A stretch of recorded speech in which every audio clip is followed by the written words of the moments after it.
Semoga Bapak Ibu semua sehat ya. Amin, amin Ustaz. Ya, kita akan membahas satu tema yang insya Allah kita butuhkan, yaitu ruqyah syar'iyyah. Ruqyah yang disyariatkan. Ruqyah yang disyariatkan seperti apa? Ya, ruqyah ini bukan suatu perkara yang baru.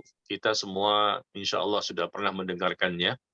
Ruqyah itu adalah sesuatu bacaan, ya, suatu bacaan yang kita ambil dari Al-Quran atau dari zikir-zikir atau dari doa-doa yang tentunya semuanya kita tujukan kepada Allah Tabaraka wa Ta'ala.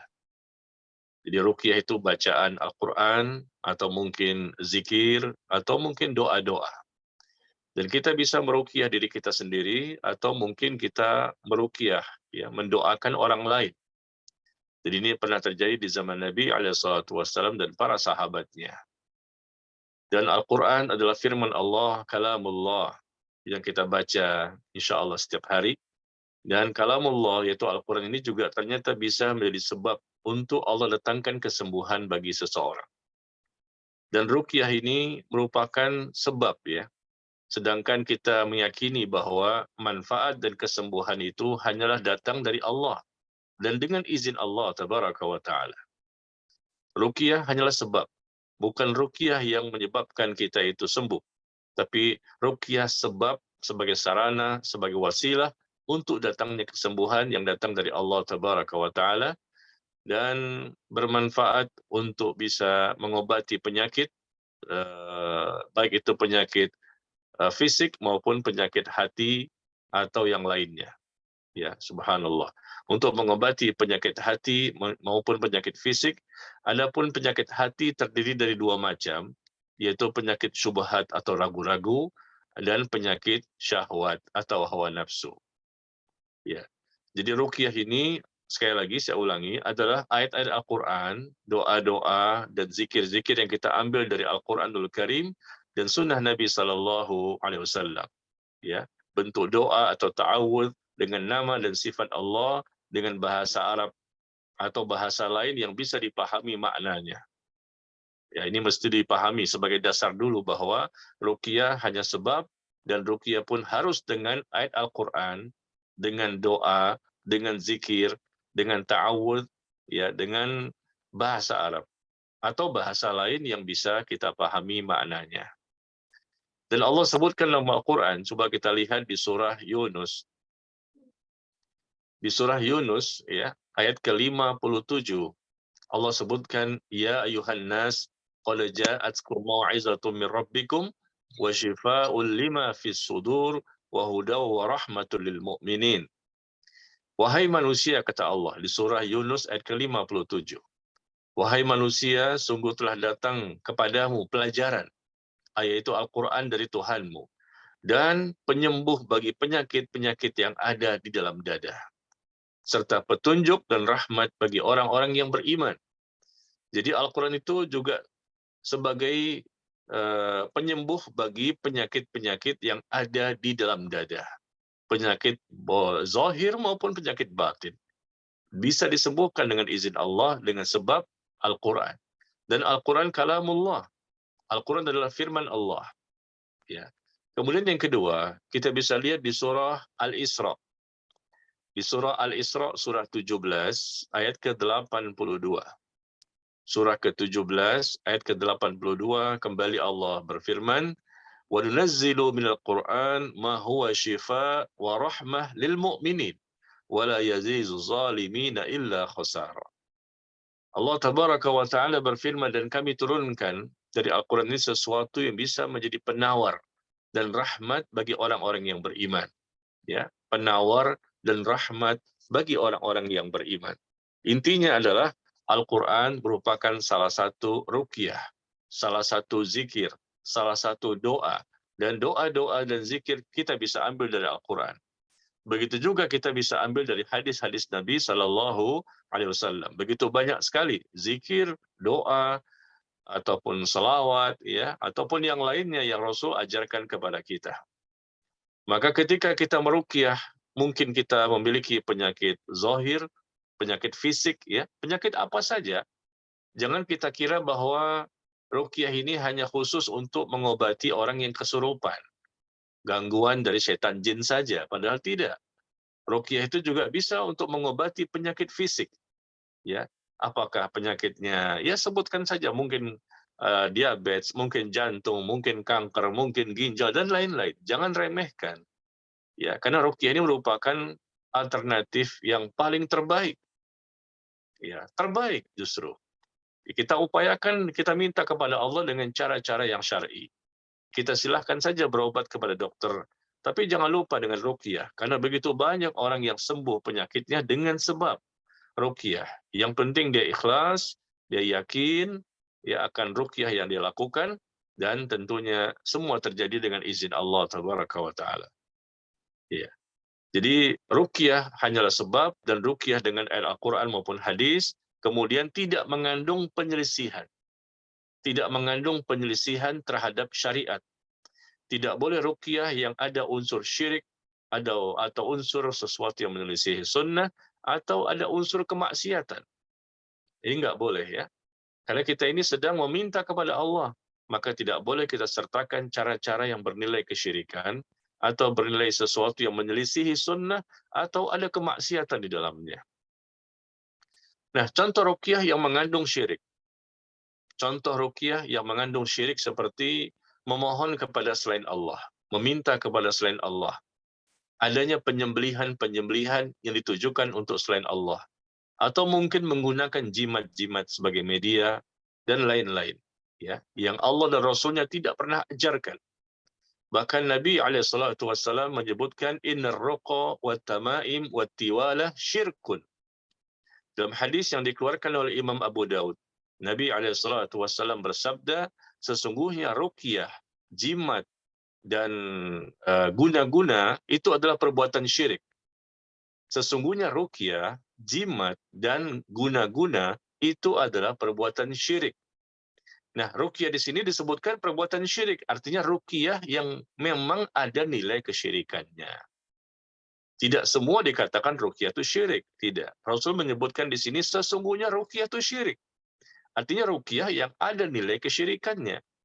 Dan jimat juga termasuk syirik, ya. Memakai suatu jimat-jimat, mantra-mantra, jampi-jampi, atau sesuatu yang kita bawa terus, yang juga bisa mengarahkan kepada kesyirikan. Atau mungkin guna-guna, atau pelet, dan lain-lain yang memang ada unsur sihir di situ, yang ternyata memang meminta kepada selain Allah. Ya, ini yang terjadi di zaman Nabi SAW sampai hari ini. Makanya Auf bin Malik radhiyallahu anhu, seorang sahabat Nabi, beliau mengatakan bahwa kami pernah meruqyah pada masa jahiliyah. Kami pernah meruqyah di masa jahiliyah dengan membaca mantra-mantra, jampi-jampi, dan lain-lain. Maka kami berkata, ya Rasulullah, bagaimana pendapatmu tentang masalah itu dengan ruqyah yang kami lakukan?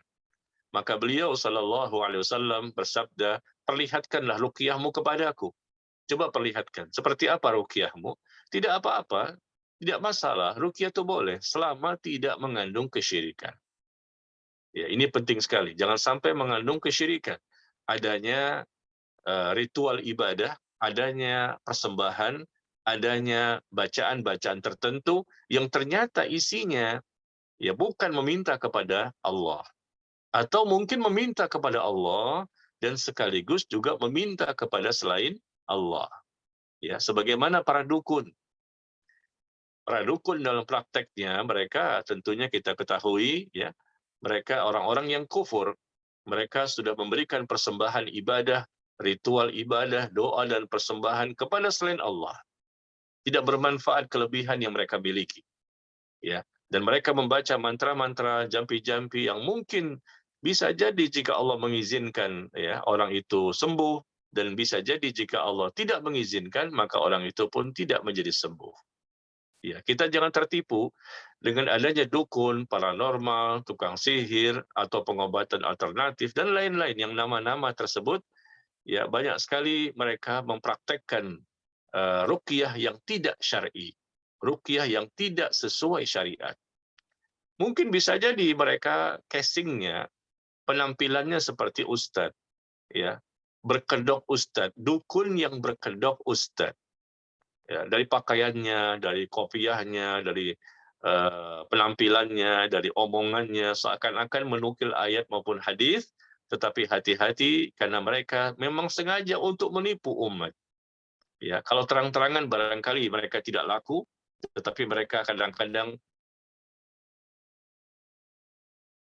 yang dia tampilkan, yang dia zohirkan, yang dia keraskan bacaannya seakan-akan membaca surah Al-Fatihah ataupun ayat kursi. Tetapi ada bacaan-bacaan yang dia sembunyikan. Ya, makanya tidak boleh sembarangan. Ruqyah itu adalah sesuatu yang disyariatkan, tetapi harus hati-hati. Atau meruqyah orang lain yang ternyata menyelisihi syariat karena ada unsur kesyirikan. Atau mungkin dia melakukan sesuatu perbuatan yang mengikuti keinginan dari syaitan jin. Ya, karena hakikatnya para dukun itu meminta bantuan dan pertolongan kepada syaitan jin agar dia bisa mendapatkan uang. Ujung-ujungnya dunia, ujung-ujungnya duit, ujung-ujungnya ingin memperkaya diri dan ingin memiliki kesaktian dan kelebihan yang pada dasarnya itu merupakan suatu hal yang sangat merugi bagi pelakunya. Karena dosanya dosa besar. Dosa syirik merupakan dosa besar yang paling besar. Dan ini merupakan sesuatu hal yang bisa membinasakan pelakunya. Ya, demikian. Jadi, ruqyahlah kita. Kita baca zikir pagi petang. Ba'da subuh kita baca ruqyah. Ba'da asar kita baca ruqyah. Kita baca bismillahilladzi la yadurru ma'asmihi syai'un fil ardi wala fis sama' wa huwas sami'ul alim. Itu ruqyah. Ya. Allahumma inni as'aluka al-'afwa wal 'afiyah fid dunya wal akhirah. Allahumma inni as'aluka al-'afwa wal 'afiyah fi dini wa dunyaya wa ahli wa mali dan seterusnya. Itu ruqyah. Ya. Allahumma astur aurati wa amin rawati. Kita minta perlindungan kepada Allah dengan doa-doa yang begitu banyak setiap pagi dan petang, atau mungkin setiap selesai dari sholat fardu. Setiap selesai dari sholat fardu, kita baca apa? Kita baca ayat kursi, Al-Ikhlas, Al-Falaq, dan An-Nas. Itu ruqyah. Berarti kita ini setiap hari meruqyah diri kita sendiri. Ya, ingat ruqyah itu bacaan Al-Quran, atau zikir-zikir, atau doa-doa, atau ta'awudz yang kita baca dan kita mintakan kepada Allah agar maksud kita ya terpenuhi. Barangkali kita ingin sembuh dari penyakit zahir, atau mungkin sembuh dari penyakit batin, atau mungkin sembuh dari adanya gangguan-gangguan kejiwaan, atau mungkin sembuh dari gangguan setan jin. Ya. Atau mungkin juga ruqyah itu kita baca agar kita semakin mudah untuk memahami ilmu. Ya, bisa saja. Misalnya contoh para ulama-ulama terdahulu, mereka itu minum air zam-zam. Minum air zam-zam, dan ketika akan minum air zam-zam, mereka berdoa terlebih dahulu. Dan minta kepada Allah agar diberikan suatu kekuatan untuk bisa memahami ilmu, atau bisa mempelajari suatu ilmu, atau bisa menghafal ilmu. Ya, subhanallah. Jadi ma'u zam-zam lima syuribalahu. Air zam-zam itu bermanfaat untuk apa yang kita niatkan. Sebelum kita minum air zam-zam misalnya, atau mungkin air putih biasa juga nggak masalah ya, tapi air zam-zam lebih baik, yang asli tentunya. Dan kita baca terlebih dahulu doa di situ, atau mungkin zikir, atau mungkin ayat Al-Quran. Maka insya Allah bermanfaat untuk diri kita, atau mungkin kita bacakan untuk orang lain.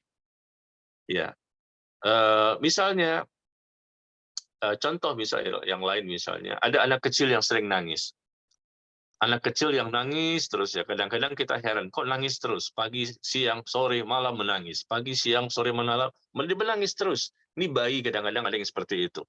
Maka kita bisa bacakan ayat kursi misalnya. Insya Allah, Allah berikan kesembuhan. Atau mungkin kita bacakan surah Al-Fatihah. Di zaman Nabi pun SAW ada kepala suku yang pernah tersengat kalajengking. Lalu dibacakan oleh para sahabat surah Al-Fatihah selama 3 hari. Pagi, sore, pagi, sore, pagi, sore, selama 3 hari dibacakan surah Al-Fatihah, kepala suku yang tersengat kalajengking, alhamdulillah sembuh. Ya. Begitu juga ada orang yang kesurupan. Barangkali Bapak Ibu pernah melihat ya, adanya orang yang kesurupan, dia teriak-teriak, mungkin dia histeris ya tanpa dia sadari. Maka orang seperti ini barangkali terindikasi diganggu oleh syaitan jin. Kita bacakan saja ayat kursi, mungkin Al-Fatihah, atau mungkin surah dan ayat yang lainnya. Insya Allah sembuh. Banyak yang sudah membuktikan hal ini. Ya, yang penting kita ikhlaskan niat kita dan kita yakin bahwa kesembuhan datang dari Allah. Semakin dia yakin, semakin dia ikhlas. Semakin dia dekat kepada Allah dan bertakwa kepada Allah, maka insya Allah semakin kuat ya pengaruh bacaannya. Allah berikan dia kemampuan dengan sebab dialah Allah berikan kesembuhan kepada orang lain. Ya. Kemudian contoh ruqyah yang lain ya yang sifatnya menyelisihi sunnah. Ruqyah yang sifatnya menyelisih sunnah seperti bacaan-bacaan yang tidak berasal dari Al-Quran dan As-Sunnah. Bacaan-bacaan yang tidak berasal dari ayat Al-Quran, yang tidak berasal dari hadis, yang tidak bisa dipahami. Apa maksudnya? Ya, subhanallah, kadang-kadang ada simbol-simbol tertentu, ada huruf-huruf tertentu, atau mungkin bahasa-bahasa atau kata-kata tertentu yang tidak bisa dipahami. Ya mungkin tidak bernilai kesyirikan, tetapi ini adalah satu hal yang menyelisihi syariat. Karena itu bukanlah bacaan-bacaan yang mesti dibaca pada saat kita meruqyah. Ya. Biasanya ini dibaca oleh orang-orang yang sudah jelas berinteraksi dengan selain Allah, permintaannya, ibadahnya, ritualnya, dan lain-lain. Ya. Kemudian ruqyah yang mengandung maksiat. Ruqyah yang mengandung maksiat seperti adanya campur baur antara laki-laki dan wanita. Ya, bercampur baur di suatu tempat, apalagi mereka berpegangan, ya ini nggak boleh. Kita meruqyah hanya membaca saja, bukan berarti kita memegang wanita yang bukan mahram, ya nggak boleh tentunya.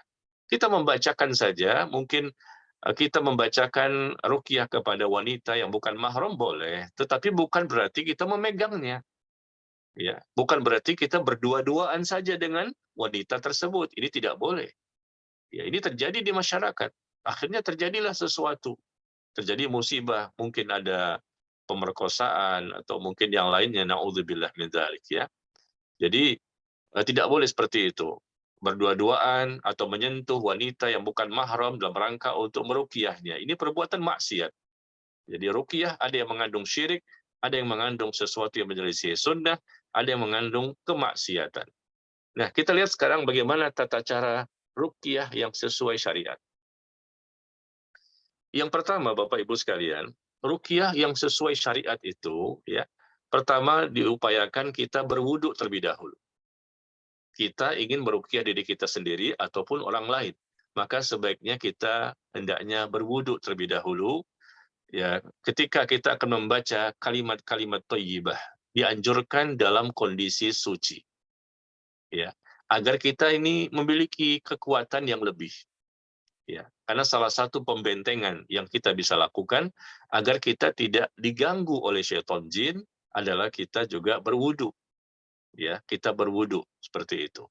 Karena ketika kita akan mengobati diri kita maupun orang lain, kalau kita tidak punya pembentengan yang kuat, dikhawatirkan mereka akan semakin kuat untuk mengganggu kita. Ya, jadi berwudu terlebih dahulu.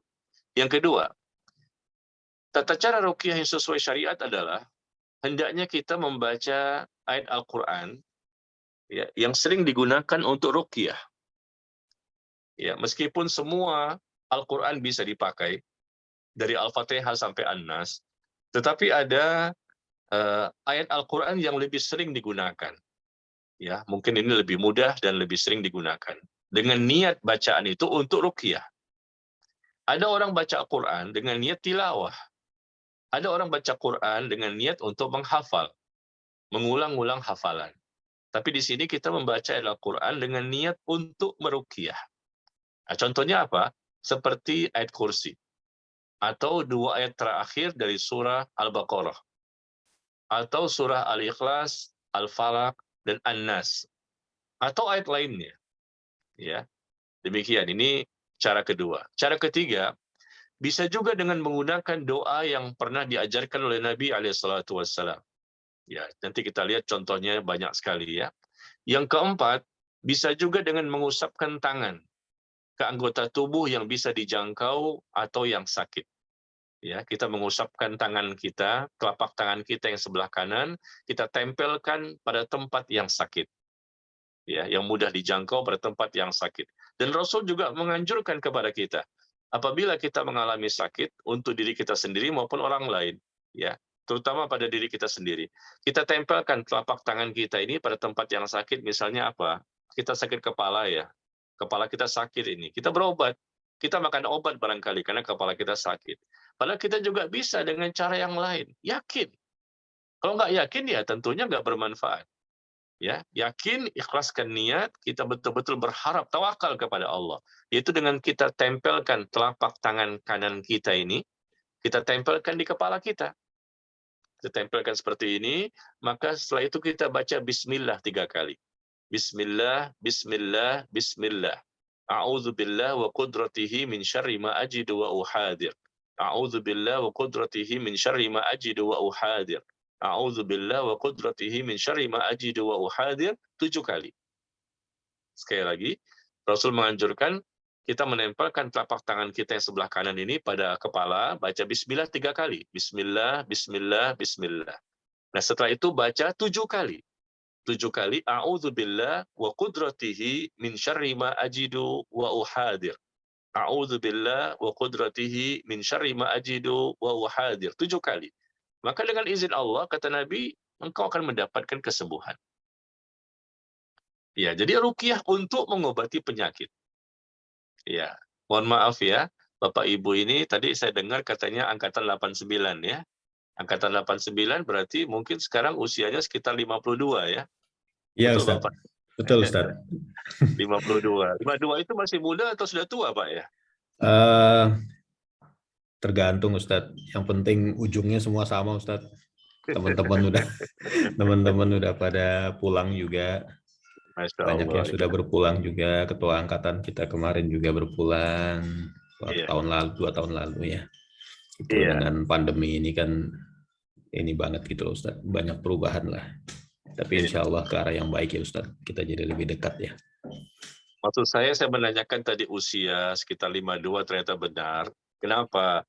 Karena biasanya, mohon maaf, ini biasanya, kalau usia sudah 50 tahun ke atas, ada aja macam-macam itu. Betul, Penyakit Ustaz. ini, penyakit itu, ya. Sudah mulai lemes ya, mudah kita lemah, mudah kita capek, ya. Tidur juga nggak nyenyak kayak seperti dulu. Kadang bangun, kadang tidur ya Pak ya, benar Pak ya. Sudah mulai diskusinya ngobrol obat, Ustaz. Kalau ketemu tuh sama Tukar-menukar teman tuh, pengalaman soal obat. iya, kalau ketemu tuh sama teman bicaranya apa? Bicaranya masalah obat, penyakit, kesehatan ya. Betul, Beda Ustaz. dengan ketika masa muda dulu. Nah, ini makanya saya katakan dengan umur 50 tahun ke atas, biasanya sih, mudah-mudahan sih sehat semua sih ya. Amin Tapi ya Rabb. biasanya ada orang-orang yang punya penyakit ini, karena memang di masa mudanya mungkin tidak menjaga dirinya. Nah, maksud Betul. saya, coba dengan ruqyah. Jangan dikit-dikit dokter ya, sedikit-dikit kita makan obat. Ya silakan saja, tapi sebetulnya kita punya secara Islam itu. Nah, contoh tadi saya katakan, kita tempelkan telapak tangan kita di kepala kita, atau mungkin sakit jantung. Ya, tempelkan telapak tangan kita di jantung kita. Ya, kita bacakan doa tersebut. Banyak yang berhasil. Al-Imam Ibnul Qayyim, Imam Ibnul Qayyim rahimahullah, beliau pernah sakit parah di kota Mekah. Ya, dan beliau ketika sakit parah tersebut, ya, beliau mencoba untuk minum air Zam-Zam, dan ketika sebelum minum, beliau membaca surah Al-Fatihah. Dan beliau lakukan berkali-kali. Ya, dicoba lagi hari ini, coba lagi besok. Subhanallah, dengan izin Allah sembuh. Hanya membaca surah Al-Fatihah, ya, sebelum minum air Zam-Zam. Ya. Itu juga salah satu alternatif. Atau tadi saya katakan tempelkan telapak tangan kita pada tempat yang sakit, lalu kita berdoa, kita baca surah Al-Fatihah dan lain-lain. Jadi jangan punya konotasi, mohon maaf Bapak Ibu, punya pemikiran bahwa ruqyah itu bagi orang yang kesurupan jin. Ruqyah itu bagi orang yang diganggu sama setan jin. Enggak mesti begitu. Tapi ruqyah juga bisa membersihkan hati kita yang kotor. Ruqyah juga bisa membersihkan ya penyakit zahir maupun batin, atau mungkin ada perasaan was-was. Nah, ini kadang-kadang kan was-was ya. Yuwaswisu fi sudurin nas ya. Penyakit was-was, ntar gimana, gelisah, was-was. Mungkin gangguan setan bukan dengan kesurupan, tapi dengan adanya was-was. Bisikan. Mungkin gangguan setan menjadikan seseorang itu mudah gelisah, galau, bingung, stres, nggak tenang hidupnya. Bisa, meskipun kelihatannya sadar, sehat gitu ya, nggak kesurupan sampai teriak-teriak, tidak. Gangguan setan itu macam-macam. Atau tadi bukan gangguan setan, tapi karena masalah kejiwaan saja. Masalah kejiwaan. Mungkin dia pernah trauma dengan masa lalu, ya, dan lain-lain. Intinya, ini obat. Obat yang mujarab, ya, yang Allah ajarkan, yang Rasulullah praktekkan. Maka kita coba. Sakit apapun yang kita derita, kita coba dengan ruqyah. Mudah-mudahan dengan sebab itu Allah datangkan kesembuhan. Ya. Nah, kemudian Bapak Ibu sekalian yang berbahagia, cara ruqyah ini kita bisa lakukan dengan sekali waktu, atau mungkin perlu 2 kali, atau 3 kali dan seterusnya. Ya, tidak masalah. Kita tidak mengatakan harus sekali. Bisa jadi sekali sembuh dengan izin Allah, bisa juga 2 kali, bisa 3 kali dan seterusnya, atau mungkin bisa jadi sampai mati, mungkin ya ternyata tidak sembuh. Ya sudah, ini berarti Allah takdirkan memang diuji sampai mati. Jangan mengatakan, oh berarti ruqyah nggak benar ini. Saya sudah coba-coba ruqyah ternyata nggak sembuh-sembuh juga, berarti nggak benar. Jangan mengatakan demikian. Ya, ruqyah sekali lagi hanya sebab. Yang menyembuhkan Allah, bukan ruqyahnya. Ya, dan banyak sekali contoh-contoh orang yang sembuh dengan sebab ruqyah. Ya, tapi kalaupun andai kata Allah tidak sembuhkan sampai mati, ini berarti namanya ujian. Ujian yang Allah kehendaki bagi seorang hamba. Mudah-mudahan dengan ujian tersebut, dia menyikapinya dengan ikhlas, dengan sabar, tidak buruk sangka kepada Allah, bahkan dia ridho kepada Allah dan bersyukur kepada Allah atas ujian yang dia terima, maka ini mudah-mudahan bisa menggugurkan dosa-dosanya. Ya, subhanallah. Ternyata ada hikmah di balik ujian. Meskipun diruqyah nggak sembuh, diruqyah nggak sembuh. Ya, subhanallah, mungkin butuh waktu seminggu, mungkin sebulan, mungkin setahun, mungkin sampai mati. Tapi yang jelas, ya, apapun yang kita derita, apa yang kita terima, ya, mungkin sakit ini, sakit itu, atau ada musibah, ada ujian, ada bencana, ada apa saja, semuanya tinggal bagaimana sikap kita dalam menghadapinya. Kalau kita menyikapinya dengan sabar, ikhlas, nggak buruk sangka kepada Allah, kemudian kita ridho akan takdir Allah, bahkan kita bersyukur. Jadi ada 5 ya, 5 sikap kita menghadapi masalah yang ada di dunia ini. Pertama apa? Ikhlas, yang kedua sabar, yang ketiga tidak buruk sangka kepada Allah, Tidak yang suzon. keempat ridho, yang Ridho, kelima bersyukur. bersyukur. Nah, ini 5 hal ini kalau kita miliki ketika menghadapi segala permasalahan, mau sakit, mau ada masalah di anak, masalah di istri, masalah di suami, masalah pekerjaan, dan lain-lain. Ini semuanya ujian dan cobaan yang pasti tidak mungkin kita bisa lepas darinya. Karena dunia ini tempatnya ujian. Ya, dunia tempatnya ujian. Kalau nggak pengen dapat ujian, silakan pindah ke dunia yang lain. Pindah ke dunia yang lain di mana? Di alam kubur. Kita juga belum siap ya. Masih banyak sekali dosanya. Nah, karena memang dunia ini seperti inilah yang Allah takdirkan. Nah, tinggal bagaimana sikap kita saja. Bagaimana kita menyikapi ujian tersebut. Ya, diruqyah nggak sembuh, diobati nggak sembuh, sekian lama. Ya memang Allah berarti sedang menguji hamba itu. Jangan sampai, maksud saya begini, mohon maaf, udah jatuh, tertimpa tangga pula. Ya, dia sudah mendapatkan ujian, tapi ternyata tidak ada pahala. Sudah tertimpa sakit, tapi nggak ada tergugurkannya dosa. Padahal kita ingin semua apapun yang terjadi ini bisa mengakibatkan ujung-ujungnya tergugurkan dosa. Allah semakin mengangkat derajat kita, Allah semakin mencintai kita, Dan Allah jadikan ini sebagai sebab untuk bisa masuk surga dan terhindar dari neraka. Ya, seharusnya seperti itu ya.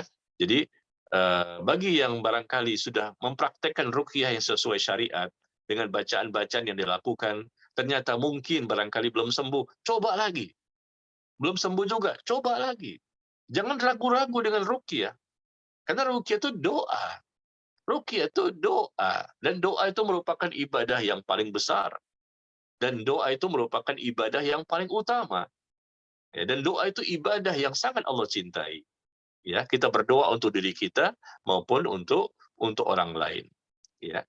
Jadi sekali lagi yang tadi kita lihat bagaimana caranya kita tempelkan telapak tangan kita pada tempat yang sakit di mana saja posisinya, mungkin di kepala, mungkin apa di badan, di mana saja, baca bismillah 3 kali. Bismillah, bismillah, bismillah, lalu baca lagi a'udzu bi'izzatillah wa qudratihi min syarri ma ajidu wa uhadir. Ya. A'udzu bi'izzatillah wa qudratihi min syarri ma ajidu wa uhadir. Aku berlindung dengan keperkasaan Allah dan kekuasaannya dari kejelekan yang aku rasakan dan yang aku khawatirkan. 7 kali. Ya, coba nanti bisa dibuktikan. Insya Allah sembuh. Ya. Begitu juga dengan cara-cara yang lain. Ya, dengan cara-cara yang lain, misalnya Rasulullah SAW mengajarkan ya, dari hadis yang diriwayatkan oleh Abdullah bin Abbas. Abdullah bin Abbas radhiyallahu anhuma, beliau mengatakan Nabi bersabda, barang siapa yang menjenguk orang yang sakit. Kita nggak sakit, tapi orang lain yang sakit ya. Maka sekarang barang siapa yang menjenguk orang yang sakit dan dia belum menghadapi kematiannya. Ya, kelihatannya kita perkirakan dia belum menghadapi kematian. Kalau menghadapi kematian kan kita talkinkan. Bacakan la ilaha illallah, la ilaha illallah. Itu kalau saatnya sudah dekat-dekat dengan kematian. Tapi ini ternyata orang yang kita datangi sedang sakit, tapi sakitnya belum sepertinya mendekati kematian. Maka kata Nabi, bacakan di sisinya. Bacakan di sisi orang yang sakit tadi 7 kali. Suatu doa. As'alullahal azim, Rabbal arsyil azim, ayyashfiyak. As'alullahal azim, Rabbal arsyil azim, ayyashfiyak. Aku mohon kepada Allah yang Maha Agung, Rabbnya arsy yang agung, dan semoga Allah memberikan kesembuhan kepada. 7 kali kata Nabi. Maka kalau dia baca seperti ini, Allah pun akan menyembuhkan orang tersebut dari penyakitnya. Ya, ini hadis yang dikeluarkan oleh Imam Abu Daud, At-Tirmidzi, dan Imam Ahmad. Ya, selama ini barangkali kita pernah menjenguk orang yang sakit. Apa saja sakitnya? Ya, barangkali kita macam-macam doanya kan ya, tapi mungkin kita lupa dengan doa yang ini. Ya, doa yang Rasul langsung ajarkan kepada kita. As'alullahal azim, Rabbal arsyil azim, ayyashfiyak. Ya, aku mohon kepada Allah yang Maha Agung, Rabbnya arsy yang agung, ya, semoga Allah memberikan kesembuhan kepadamu. Dibaca 7 kali. Ini bagi orang yang sakit tapi belum menghadapi kematian. Adapun bagi yang sudah mendekati kematian, kita talkinkan dengan ucapan la ilaha illallah. Kemudian yang lain dari Aisyah radhiyallahu anha, ya, bahwasanya Nabi SAW apabila beliau menjenguk orang yang sakit atau adanya orang yang sakit mendatangi beliau, maka beliau mendoakan orang tersebut dengan doa yang lain, yaitu Allahumma rabban nas adhibil ba's ishfi anta syafi la shifaa illa shifauka shifaan la yughadiru saqama. Wahai Rabbnya manusia, ya Allah, wahai Rabbnya manusia, hilangkanlah penderitaannya, obatilah dia, sembuhkanlah dia, engkaulah yang maha menyembuhkan. Tidak ada obat kecuali obat darimu, dan dengan pengobatan yang tidak meninggalkan rasa sakit. Ya. Jadi contoh-contoh itu banyak Bapak Ibu sekalian. Kita bisa baca di buku-buku doa itu ada. Yang saya bacakan ini di Google juga ada, di buku doa ada ya. Kita bisa juga baca doa ini untuk diri kita sendiri. Ya, Allahumma rabban nas adhibil ba's ishfi anta syafi. Wahai Rabbnya manusia, wahai Tuhannya manusia, hilangkanlah ya penderitaan ini, hilangkanlah penyakit ini. Engkaulah yang maha menyembuhkan ya Allah. Ya. Berikanlah kepadaku kesembuhan berikanlah kepada aku kesembuhan dengan kesembuhan yang tidak lagi meninggalkan rasa sakit. Ya, jadi contoh-contoh itu banyak. Ini ruqyah ini. Meruqyah untuk diri kita sendiri bisa, untuk orang lain juga bisa. Ya, sama seperti kita meruqyah diri kita ketika akan tidur. Pernah nggak kita meruqyah diri kita ketika kita akan tidur? Ketika akan tidur pun kita meruqyah. Bukan hanya zikir pagi petang, bukan hanya kita bertemu dengan orang sakit, atau mungkin kita yang sakit. Ketika kita akan tidur pun kita meruqyah diri kita sendiri. Yaitu apa? Kita membentengi diri kita, jangan sampai diganggu oleh syaitan. Ya. Nah, caranya seperti ini. Nabi mengajarkan gabungkan dua telapak tangan. Seperti ini ya, digabungkan dua telapak tangan ya. Lalu dibacakan surah Al-Ikhlas. Bacakan surah Al-Falaq dan dibacakan surah An-Nas. Ya. Kemudian tiup. Ya. Jadi digabungkan seperti ini, lalu kita baca surah Al-Ikhlas, surah Al-Falaq dan An-Nas, lalu kita tiup. Pada kedua tangan itu kita tiup. Ya. Kemudian usapkan. Setelah kita tiup, kita usapkan kedua telapak tangan ini ke seluruh tubuh kita yang bisa kita jangkau. Kita usapkan pada seluruh tubuh kita, pada tubuh yang bisa dijangkau, dimulai dari kepala, wajah, dan tubuh bagian depan, kemudian diulangi sampai 3 kali. Subhanallah. Dan ini berdasarkan hadis dari Aisyah radhiyallahu anha, beliau menceritakan kebiasaan Rasul. Sebelum tidur Rasul seperti itu. Ini hadis yang dikeluarkan oleh Imam Al-Bukhari dan Imam Muslim. Rasul membiasakan dirinya sebelum tidur seperti itu. Ini salah satu sunnah yang banyak ditinggalkan. Rasul ingin membentengi diri beliau jangan sampai mendapatkan bahaya dari setan jin maupun setan manusia, dari kejahatan makhluk. Ya, sekali lagi, ini ruqyah. Ruqyah itu bukan hanya untuk orang sakit saja, untuk menyembuhkan barangkali orang terganggu oleh setan jin saja, tapi juga kita ikhtiar adanya pembentengan. Sebelum terjadi sudah dibentengi. Sebelum terjadi sesuatu kita sudah adakan cara-cara berlapis-lapis supaya kita tidak mudah diganggu ya oleh setan jin. Nah, ini jadi sebelum tidur Bapak Ibu kita gabungkan ini ya, dua telapak tangan kita seperti ini, lalu kita baca apa tadi? Surah Al-Ikhlas, Al-Falaq dan An-Nas, kemudian kita tiup. Setelah kita tiup ya, lalu kita usapkan kedua telapak tangan ini dari mulai kepala, ya muka dan seterusnya pada tubuh yang bisa terjangkau, kita ulangi 3 kali. Maka insya Allah di malam hari itu ketika kita tidur dalam kondisi insya Allah terlindungi dari mara bahaya. Nah, ini ruqyah. Meruqyah artinya kita berdoa kepada Allah agar kita bisa terlindungi dari berbagai macam hal. Ya, dari berbagai macam perkara. Ya, subhanallah. Jadi inilah hal-hal yang bisa kita amalkan, apakah sebelum tidur, apakah nanti ketika sakit, apakah kita berdoa secara umum, kapan saja dan di mana saja, kita bisa melakukan ruqyah yang sesuai syariat.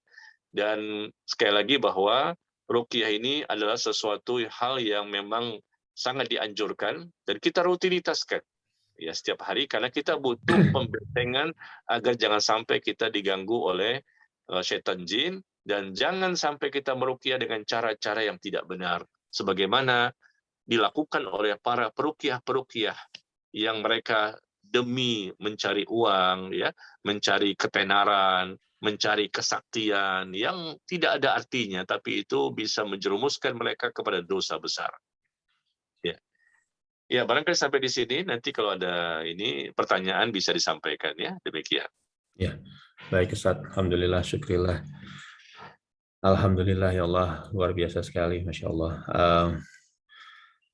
Ulasan dari Ustadz Najmi betul-betul membuka mata kita semua, Ustadz.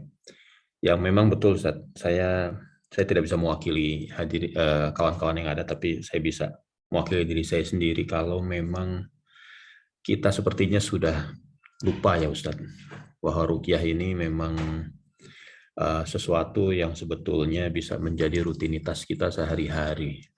Sebetulnya, kenapa? Karena kita terlalu sibuk sama media, di mana ruqyah ini, betul tadi Ustadz sampaikan, kok selalu didekatkan kepada gangguan makhluk halus.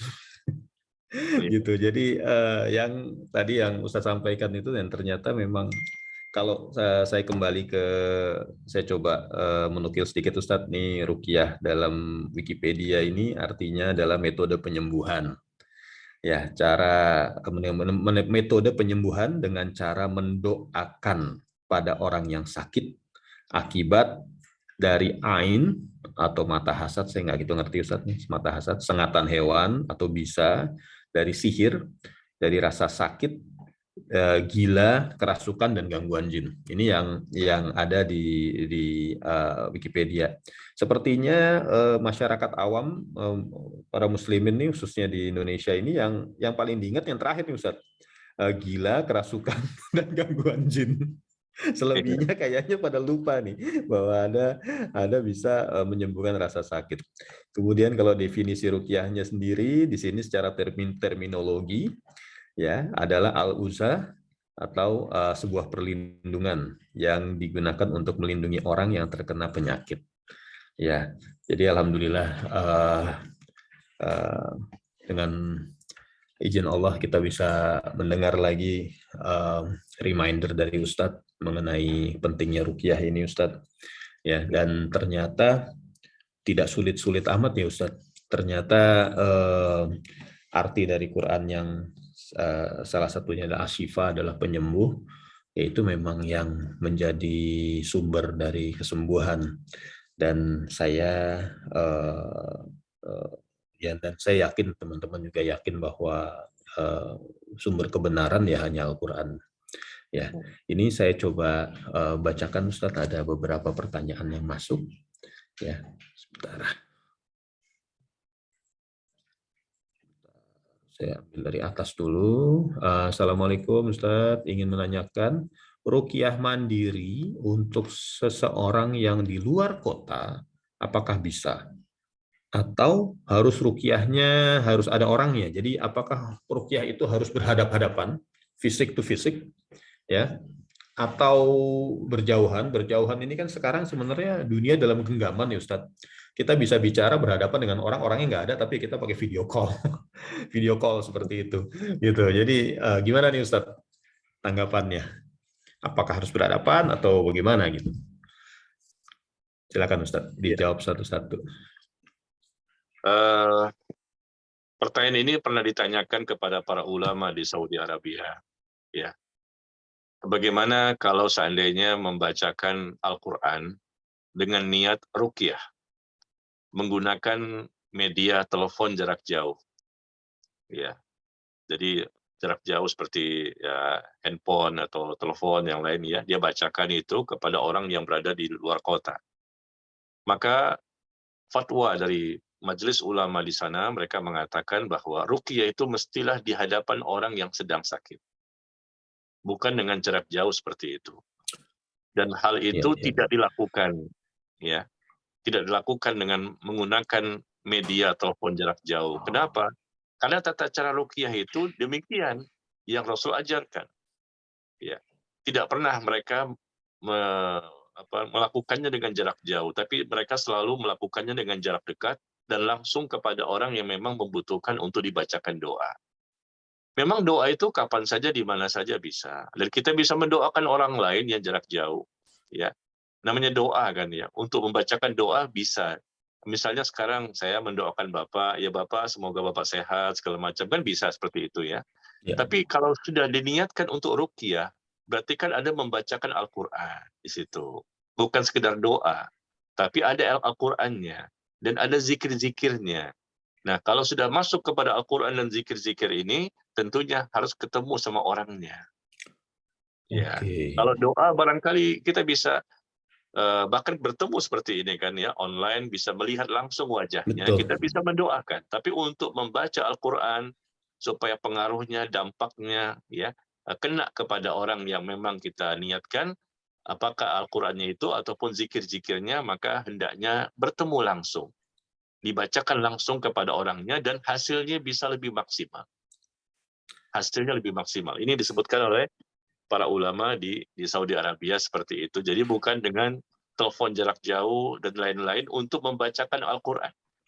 Dan perlu diketahui bahwa Sebetulnya kita bisa meruqyah diri kita sendiri kan.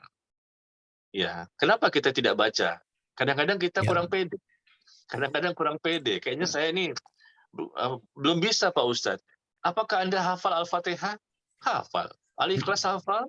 Tahu. Al-Falaq, An-Nas tahu? Tahu. Berarti Anda bisa membaca sendiri. Yang betul kita Ustaz. mintakan orang lain pun, kita minta orang lain untuk membacakan ruqyah kepada kita, bacaannya sama juga. Nah, cuma yang membedakan apa? Cuma satu sebetulnya, yaitu nilai ketakwaan. Betul Ustaz. Sama satu kata tuh Ustaz, afdol. Kadang-kadang ini jadi jadi Nilai kendala nih. ketakwaan yang Jadi berbeda. Katanya lebih afdol katanya. lebih afdol kalau Ustadz yang bacakan gitu kan. Ini yang kayaknya ini paradigma yang jadi Ya. agak salah kaprah ya Ustadz ya. Ustadz kalau Seakan-akan, ya. saya izin saya kembangkan sedikit nih. Jadi kalau nanti kalau yang sekarang lagi karena pandemi ini udah 2 tahun lewat, kita adakan misalnya kalau kajian ilmu ini kan biasa Ustadz ya, udah online Ya. udah seperti ini. Tapi karena tadi let's say kalau ruqyah apa tuh namanya kesepakatan ulama nggak bisa dengan online, kalau pengajian online gimana ya Ustadz? Kalau pengajian Apakah kan pernah beda, bukan beda ya? ruqyah. Iya, nah bukan niat ruqyah, jadi istilahnya kita ngaji bareng. Cuman Iya, saya di rumah, kakak saya di rumahnya iya nggak gitu. masalah. Itu nggak ada ini ya Ustadz ya, nggak ada apa tuh namanya nggak pernah diulas ya Ustadz. Nggak ada masalah ya di itu dengan di apa para Iya, ulama di Mekah. ini kan termasuk bagian dari cara untuk menuntut ilmu. Ya. Ya, kita sedang menuntut ilmu, lalu kita bacakan Al-Quran, kita bacakan hadis. Ya, sedang Hmm. menuntut ilmu. Ya, caranya mungkin kita offline, kalau nggak bisa ya online. Ini bukan Oke. ruqyah kan? Ya, Ruqyah ya, ya. itu bukan menuntut ilmu. Ruqyah itu adalah kita membacakan ayat-ayat Al-Quran maupun zikir-zikir dengan niat untuk memberikan faedah manfaat kepada seseorang. Maka Oke. kalau andai kata ingin juga bertemu dengan seseorang, kan di kotanya ada ya. Insya Allah kita sekarang di Jakarta. Kan di Bandung ada Ustadz di sana. Kenapa harus di Jakarta? Bisa mintakan kepada Ustadz yang ada di Bandung barangkali untuk meruqyah diri kita sendiri. Tapi tolong mohon maaf ya, jangan sampai kita ini nggak yakin dengan diri kita. Padahal ruqyah itu bisa dilakukan oleh semua orang, siapapun bisa. Nah, kalau kita ini tidak yakin dengan diri kita, berarti seakan-akan kita ini masih ragu-ragu dengan Allah. Masih ragu dengan Allah. Tumbuhkan keyakinan, saya yakin. Meskipun Ya. memang ketakwaan kita bedalah dengan orang-orang lain yang barangkali lebih dekat kepada Allah. Tetapi sebetulnya Allah sudah janjikan, ud'uni astajib lakum. Berdoalah kepadaku, maka aku akan kabulkan permintaanmu. Ya, betul Tidak Ustaz. pernah ada satupun ayat maupun hadis ya dikatakan bahwa doa itu akan dikabulkan bagi orang yang dekat saja kepada Allah. Yang nggak dekat, nggak dikabulkan. Nggak ada seperti itu. Betul Ustaz. Iya ya. Jadi kita tumbuhkan sifat apa ya namanya optimis ya. Jangan pesimis. Ya. Yakin ya Ustaz. Pede ya. Yakin, optimis, Ya. pede. Allah Allah, Maha dekat. iya Allah maha dekat. Allah Betul. mendengar apa yang kita ucapkan. Betul Ustaz. Iya demikian. Oke, lanjut Ustaz. Pertanyaan kedua. Assalamualaikum. Salah satu ciri Muslim yang masuk surga tanpa hisab dan azab adalah tidak minta diruqyah. Rasulullah SAW bersabda,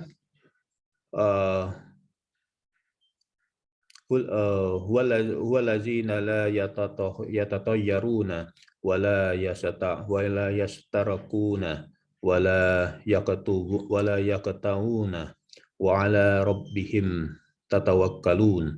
Mereka itu tidak melakukan tiarah dalam kurung beranggapan sial, tidak meminta untuk diruqyah dan tidak menggunakan kai dalam kurung pengobatan dengan besi panas. Dan hanya kepada Rabb mereka lah mereka bertakwa. Ini dari Bukhari 5752. Jadi ini ada pertanyaan nih Ustaz. Mohon penjelasan tentang tidak meminta ruqyah di hadis tersebut. Ya, syukran Ustaz. Iya betul, hadisnya sahih. Rasul alaihissalam bersabda bahwa ada orang-orang yang nantinya tidak termasuk kategori orang yang masuk surga tanpa dihisab dan tanpa diazab. Ya. Ada orang-orang yang seperti itu. Nah, untuk bisa masuk surga tanpa dihisab dan tanpa diazab, hendaknya, kata Nabi, perhatikan 4 perkara tadi. Yaitu pertama, mereka tidak minta diruqyah. Mereka tidak minta diruqyah. Yang kedua, mereka tidak bertatayur. Yang ketiga, mereka tidak berobat dengan kay. Yang keempat, mereka bertawakal kepada Allah. Nah, dengan 4 perkara ini perlu diperhatikan. Kalau 4 ini mereka bisa lakukan, maka besar peluang mereka masuk surga tanpa dihisab dan tanpa diazab. Yang pertama, tadi dikatakan mereka tidak minta diruqyah. Bukan maksudnya tidak boleh ruqyah. Nah, maksudnya tidak minta diruqyah dengan ruqyah-ruqyah yang tidak sesuai syariat. Ya. Tidak minta ruqyah yang menyelisihi syariat. Adapun minta ruqyah yang sesuai dengan syariat diperbolehkan. Ya. Kalau dikatakan tidak boleh di hadis ini bahwa dengan akibat dia minta ruqyah maka nggak bisa masuk surga tanpa dihisab tanpa diazab. Seakan-akan ruqyah itu suatu perkara yang terlarang. Seakan-akan suatu perkara yang tidak baik, ya. Padahal itu kan disyariatkan. Dan kita boleh meminta, apalagi kalau memang kita butuh. Barangkali kita sudah meruqyah diri kita sendiri sudah sekian lama nggak sembuh-sembuh juga. Kita yakin sih kita bisa meruqyah, tapi kan kita sudah coba sebulan, coba lagi 2 bulan nggak sembuh-sembuh juga. Coba lagi apalagi setahun, ya. Nah, bisa saja dengan perantara orang lain, ya, Allah datangkan kesembuhan. Buktinya apa? Buktinya para sahabat mendatangi Rasulullah minta diruqyah. Nah, buktinya kalau betul-betul ini suatu hal yang nggak boleh, tentunya sahabat tidak mendatangi Rasulullah untuk minta diruqyah. Ya, jadi bukan tidak boleh secara total, tapi maksudnya tidak boleh yang menyelisihi saja. Ruqyah yang menyimpang, ya Ustaz. Yang menyimpang itu Ruqyah yang menyimpang. Iya, Ini hadis ini turun, hadis ini kalau Ustadz bisa cerita sedikit, ini waktu kondisi Rasulullah gimana ya Ustadz? Ini karena ada pengobatan dengan besi panas, itu yang kayak di film-film atau gimana Ustadz? Itu besinya seperti apa nih Ustadz? Ya, jadi yang pertama tadi kita jelaskan yang pertama dulu, ya. Mereka tidak minta diruqyah, maksudnya tidak minta diruqyah dengan cara ruqyah yang menyelisihi syariat. Pertama ada unsur kesyirikan, yang kedua ada unsur menyelisihi sunnah, yang ketiga ada unsur kemaksiatan. Yang kedua, mereka tidak bertatayur. Tidak bertatayur, artinya mereka tidak merasa sial dengan kondisi yang mereka lihat, yang mereka dengar, yang mereka rasakan. Misalnya contoh nih, tiba-tiba mendengarkan suara burung hantu. Wah, kayaknya ada yang mati. Nah, nggak boleh seperti itu. Itu namanya tatayur, merasa sial. Misalnya dapat angka 13. Wah, angka 13 kan angka sial. Berarti saya mendapatkan sial nih. Nah, itu nggak boleh. Dalam Islam itu tidak ada angka sial, angka 13. Tidak ada hari sial, tidak ada bulan sial, nggak ada. Ya, jadi ketika melihat sesuatu, wah, saya dapat ini nih, langsung down, dia merasa dia akan mendapatkan sial karena melihat sesuatu atau mendengar sesuatu, tiba-tiba cicak jatuh. Nah, cicak jatuhnya pertanda sial. Nah, ini nggak boleh. Itu namanya tatayur. Ya. Dan seterusnya. Lalu menentukan juga nanti tanggal-tanggal pernikahan, tanggal berapa, hari apa, ya, supaya ini nggak boleh semua. Ya, tidak Rasulullah tidak pernah mengajarkan bahwa itu sebagai suatu tanda bahwa orang itu akan mendapatkan nasib yang sial. Nah, yang ketiga, berobat dengan kay. Berobat dengan kay ini dihindari, yaitu dengan besi panas yang ditempelkan pada kulit manusia. Ya. Besi yang dipanaskan, kemudian ditempelkan pada kulit manusia. Ini menjadi salah satu alternatif pengobatan pada zaman dulu. Ya, sakit apa saja, tempelkan besi panas pada tempat yang sakit. Itu namanya, itu yang sakit lupa Ustadz. Karena begitu sakitnya kena besi panas, dia lupa sakit sebelumnya gitu. Mungkin seperti itu. Saking sakitnya. Masya Allah. Lupa dengan yang lama, datang yang baru. Iya, yang baru lebih sakit. Jadi yang lama dibilang udah nggak sakit lagi, Ustaz. Masya Iya. Allah. Jadi Rasul melarang berobat dengan Yang keempat, mereka bertawakal kepada Allah. Nah, mereka berserah diri dari hatinya, betul-betul serahkan semuanya kepada Allah secara totalitas, dan mereka meyakini akan takdir Allah. Nah, ketika Hmm. empat ini terpenuhi, baru ya insya Allah mereka layak untuk masuk surga tanpa dihisab dan tanpa diazab. Ya, demikian. Jadi ruqyah di situ bukan berarti larangan secara total, tetapi boleh Ya. apabila memang dibutuhkan. Tetapi andai kata memang tidak dibutuhkan, sebaiknya dihindarkan. Artinya kita jangan minta-minta gitu loh. Kepada orang lain minta, ruqyah saya dong, ya. Padahal nggak ada kebutuhan. Itu hindari. Ini para Oke. ulama mengatakan hukumnya makruh. Ya, tidak disukai meminta-minta ruqyah ketika tidak ada kebutuhan. Tapi kalau memang ada kebutuhan, kita bisa minta orang lain untuk meruqyah kita. Meruqyah kita apa artinya? Membacakan doa, membacakan Al-Qur'an, membacakan zikir, ya, tentang permasalahan-permasalahan atau penyakit yang kita hadapi. Mudah-mudahan dengan sebab mereka Allah datangkan kesembuhan. Baik, Demikian. Ustaz. Jelas sekali, Ustaz. Lanjut, Ustaz ya. Bismillah. Izin bertanya, Pak Ustaz. 1. Apakah mandi hujan juga dapat sebagai ruqyah berdasarkan surat 8 ayat 11? Surat 8 ini Al-Anfal. Ayat 11 ini saya bacakan. Ingatlah ketika Allah membuat kamu mengantuk, ya, untuk memberi ketenangan darinya, dan Allah menurunkan air hujan dari langit kepadamu untuk menyucikan kamu dengan hujan itu dan menghilangkan gangguan-gangguan setan dari dirimu dan untuk menguatkan hatimu serta memperteguh telapak kakimu. Kemudian pertanyaan kedua, bila kita tahu saudara kita ada yang menyebabkan penyakit ain kepada kita, namun kita tidak bisa meminta air wudhunya untuk kita karena khawatir orang tersebut tersinggung karena kurang pemahamannya.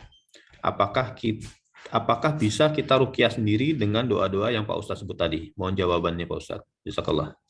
Saya agak bingung pertanyaan kedua nih, Ustadz. Silakan, Ustadz. Iya, berkaitan dengan surah Al-Anfal tadi, yes, surah Al-Anfal berkaitan dengan adanya hujan. Hujan itu bukanlah disebutkan dalam syariat sebagai cara untuk meruqyah. Air hujan, tidak ada. Nggak ada tuntunannya. Di zaman Nabi SAW dan para sahabat tidak pernah mereka memakai air hujan sebagai sarana untuk meruqyah. Ya. Ruqyah itu dengan bacaan, dengan ucapan, ya, dengan ayat Al-Quran, dengan zikir dan doa, ya, atau dengan kita minum air zam-zam atau minum air biasa yang dibacakan. Ya, dibacakan air itu lalu diminum kepada orang yang memang membutuhkannya. Jadi tidak ada. Adapun di surah Al-Anfal tadi itu berkaitan dengan perang. Berkaitan dengan perang. Perang apa ya, Ustadz? Ya, pada waktu itu perang Badar. Oh, Ya. Masya Allah. Badar, Allah ya. memberikan kemenangan kepada kaum muslimin dengan jumlah yang sepertiga ya dari orang-orang kafir. Orang kafir jumlahnya 1.000. Kaum muslimin cuma 300 sekian. Ya, Tapi bisa betul. memenangkan peperangan. Perang Badar, perang yang pertama kali. Allah berikan bantuan dengan ribuan malaikat yang Allah turunkan untuk memberikan bantuan kepada kaum muslimin, dan Allah juga turunkan hujan sehingga hujan itu yang namanya padang pasir ya. Kalau ada air, tentunya ruang geraknya kan jadi sulit. Ya, betul. hewan-hewan itu jadi susah untuk bergerak karena tanah pasir itu ketika kena air, tentunya dia akan bahasanya itu betul. akan susah bergerak karena Betul. kakinya mungkin agak masuk ke dalam gitu. Betul. Ya, ini memberikan jeda waktu kepada kaum muslimin untuk bisa menyusun kekuatan untuk menambah kekuatan. Karena orang kafir nggak bisa buru-buru untuk menyerang. Karena adanya air hujan yang menyebabkan padang pasir itu jadi basah, sehingga pasukan mereka tidak bisa lebih cepat sampai kepada kaum muslimin. Nah, seperti itu. Jadi kita harus lihat ayatnya kan berkaitan dengan peperangan, ya. Jadi bukan dengan ruqyah. Kalau berkaitan dengan ruqyah, pasti ada. Rasul jelaskan di hadis yang lain, ya. Tapi ternyata Rasul nggak pernah melakukan, sahabat tidak pernah melakukan, ya. Oh, Demikian. Jadi kalau disebutkan tadi untuk mengusir setan, nah mungkin di sini orang memikirnya untuk mengusir setan. Nah, setan ini kan berarti bisa dipakai untuk ruqyah barangkali.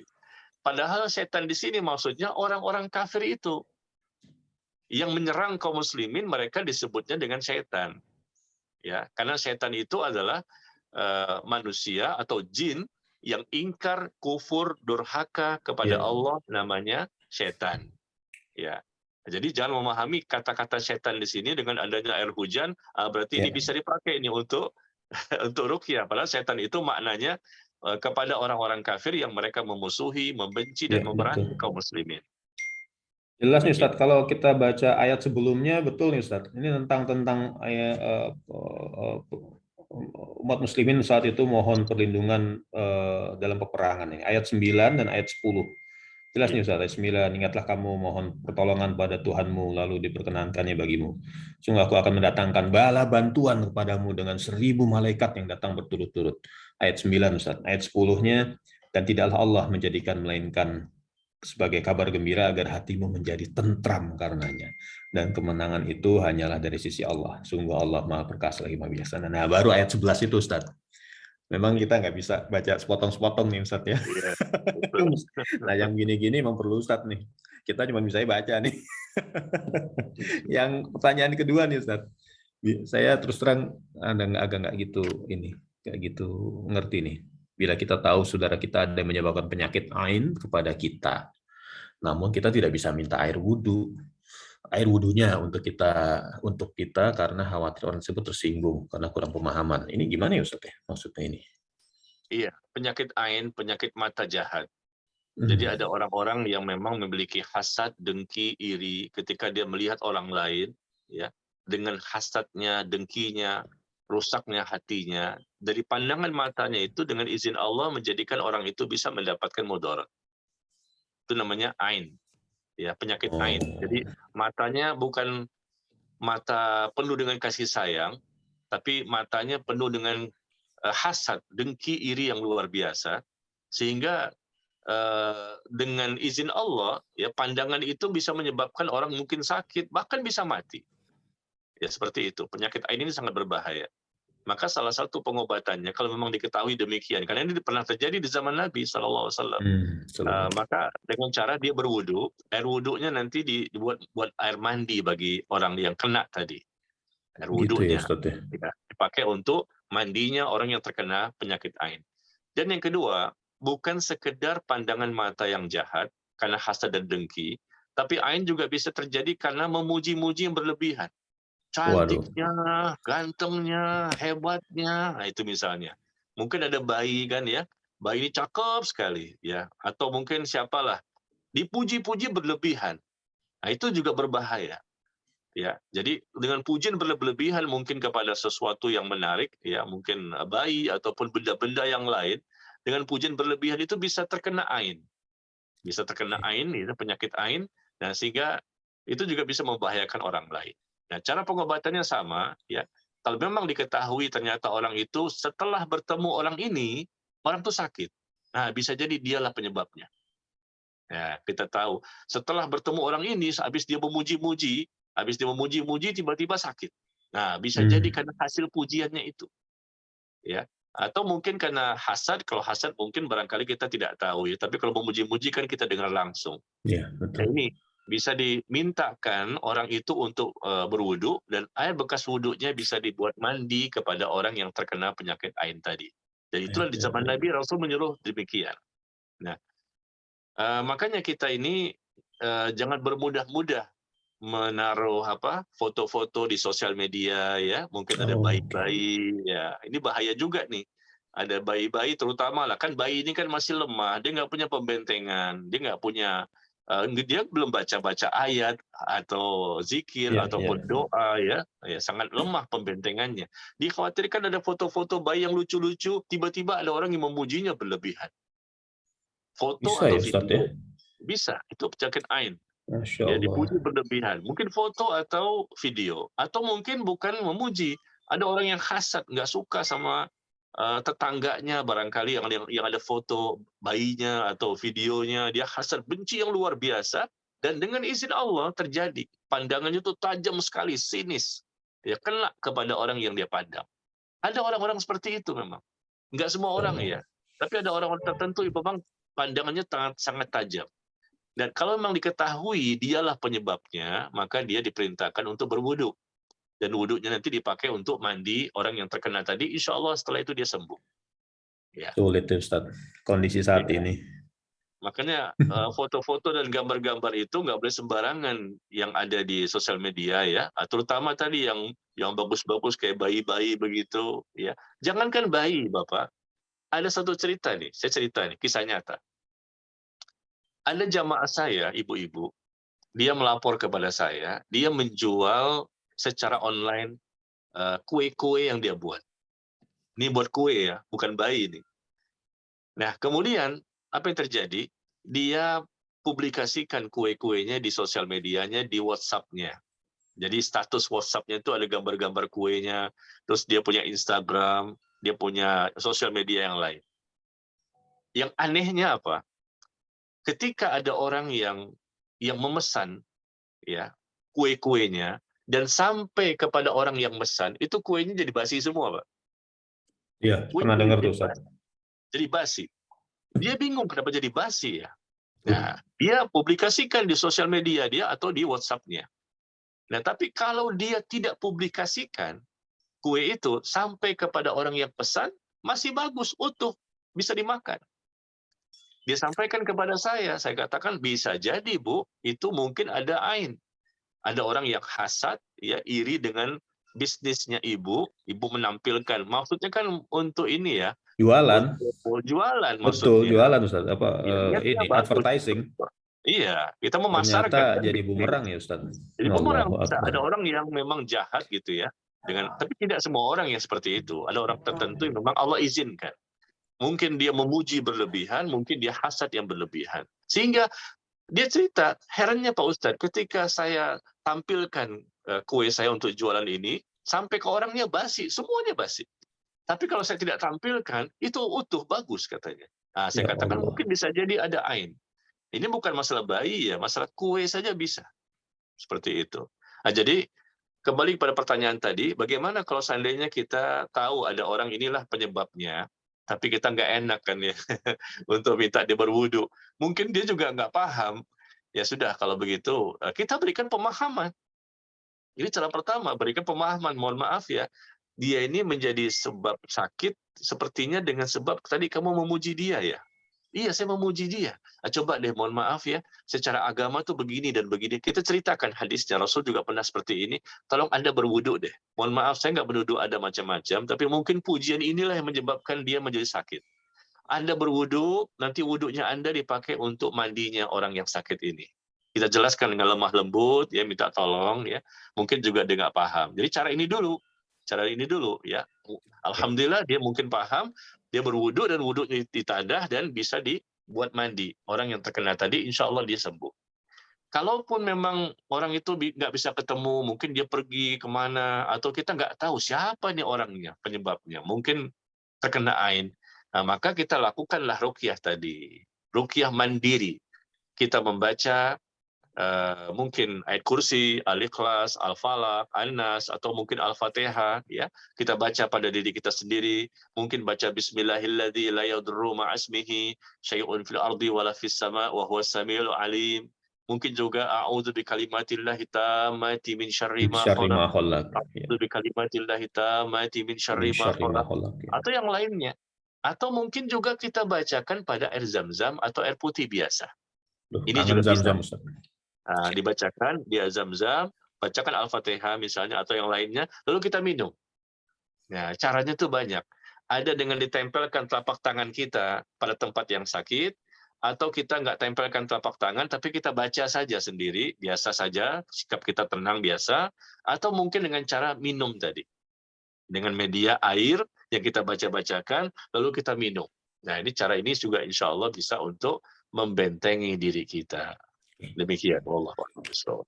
Oke, lanjut Ustadz, lumayan nih banyak lagi pertanyaan. Bismillah, Ustadz izin bertanya, kalau ruqyah massal dengan dipandu ustadznya apakah sesuai syar'i? Ustadz, itu yang Ya, masal Ustadz, ada di satu masjid Jakarta Selatan, saya tahu, saya nggak usah sebutkan masjidnya. Situ ya, tiap hari apa ya, kalau nggak salah ya, itu rame-rame ke situ tuh Ustadz, ya, di Rukiah bareng, gitu. Itu gimana ya. Ustadz? Ya, kita lihat fatwa dari para ulama, ya, lebih baik daripada perkataan saya, mungkin bisa lebih banyak salahnya. Kita lihat fatwa Majelis Ulama di Saudi Arabia, ya, itu Lajnah Daimah. Seperti kita MUI lah, MUI-nya Saudi, ya. Mereka mengatakan bahwa cara tersebut tidak memiliki sandaran hukum. Ya, tidak Oke, memiliki sandaran hukum membacakan ayat Al-Quran kepada orang banyak, ya, dengan ruqyah masal. Bahkan Syekh Muhammad bin Shalih Al-Utsaimin rahimahullah, beliau mengatakan membacakan ayat Al-Quran untuk ruqyah masal bagi orang yang sedang tertimpa musibah, mungkin ya, pasien, maka cara ini tidak memiliki sumber metode dari para salaf. Bahkan ini termasuk perkara baru. tidak ada Tidak pernah tuntunannya Ustadz. Rasulullah dan para sahabat melakukan ruqyah massal. Ya, Oh, mereka ruqyah biasa oke. saja. Kepada orang datang kepada mereka minta tolong, ya mereka ruqyah. Tapi mengumpulkan orang dalam jumlah yang banyak di masjid, ya, ya ini tidak ada. Apalagi mudaratnya juga besar. Apa mudaratnya? Begini, Bapak.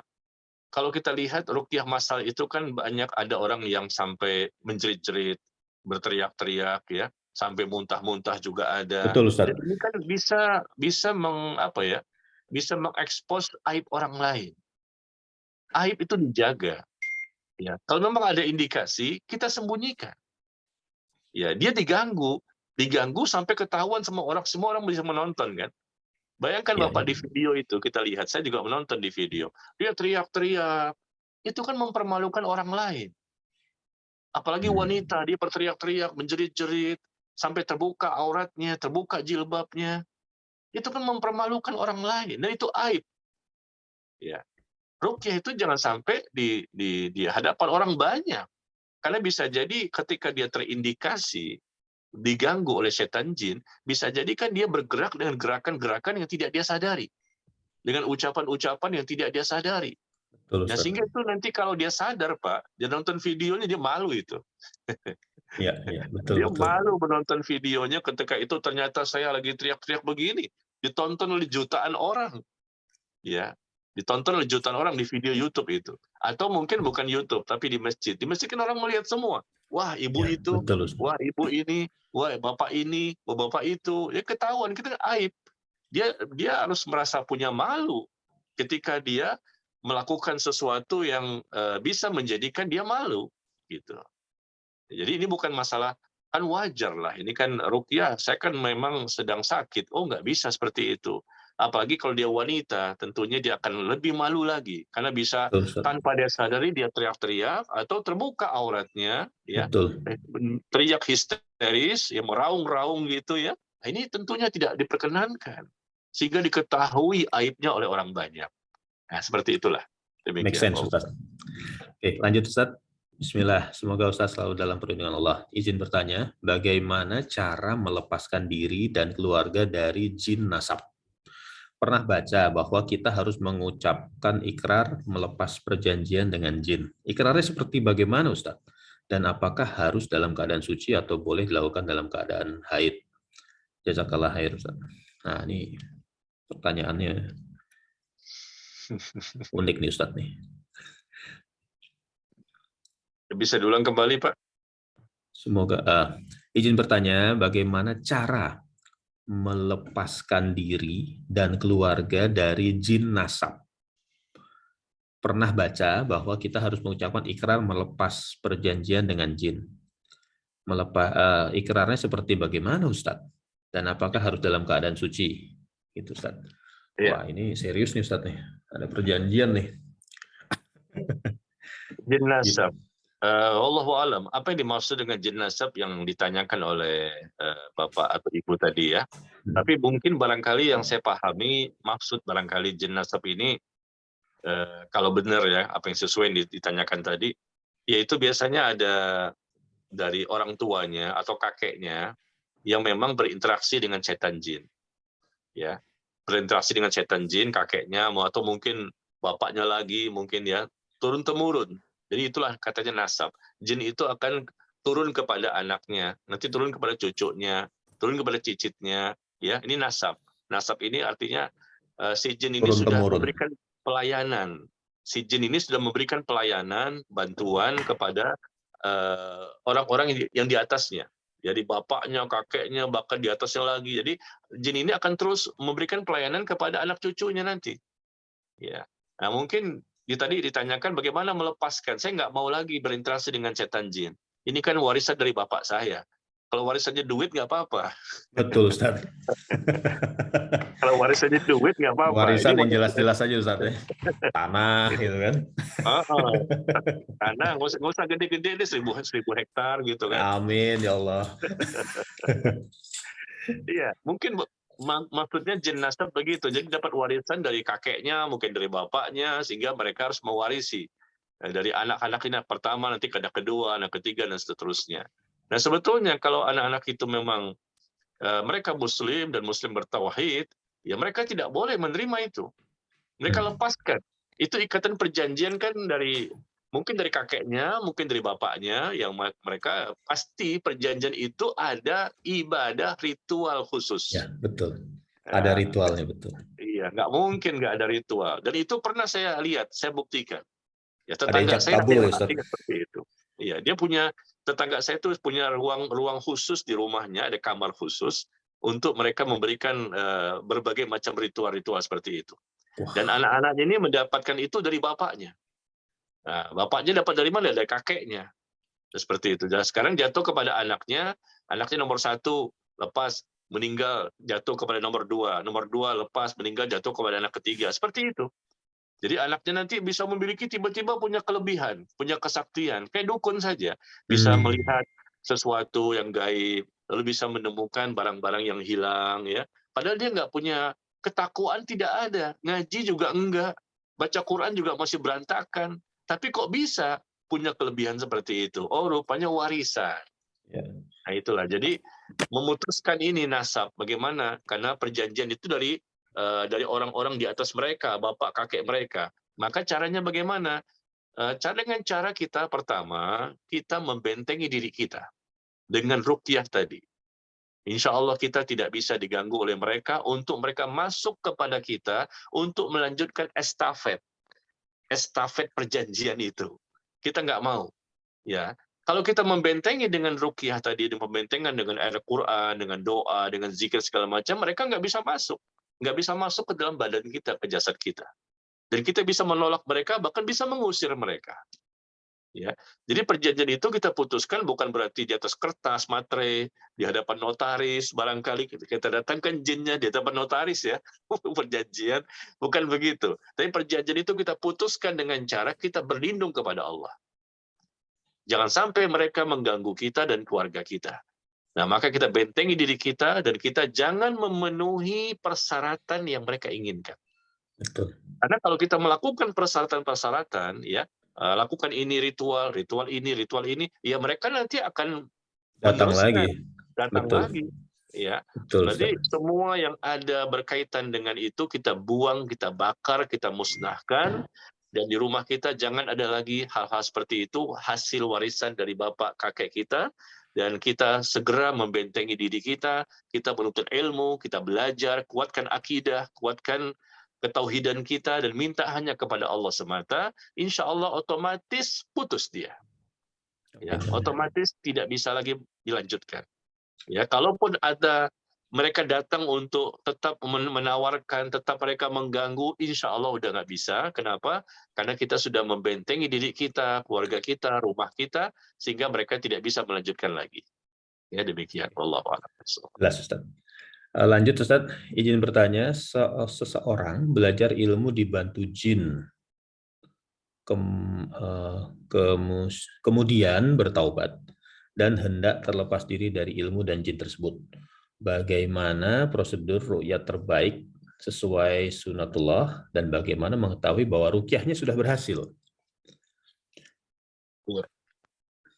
Ini Iya, seperti sama dengan itu belajar yang sudah. silat-silat gitu, Ustaz. Silat-silat yang nggak jelas gitu loh. Iya, dia punya apa ya, kedoknya itu silat ya. Ya, biasanya Isi gitu, Ustaz. bentuknya ada yang diisi. Ya, betul. Pengisian, istilah mereka pengisian. Ya, Dicas, punya pengisian. apakah pencaksilat atau apalah namanya, ada pengisian-pengisian. Lalu kadang-kadang di badan-badan mereka juga ada rajah-rajah, ditulis-tulis di Hmm. badan mereka, ya, tulisan-tulisan yang tidak bisa dipahami. Ketika dibacok, nggak apa-apa.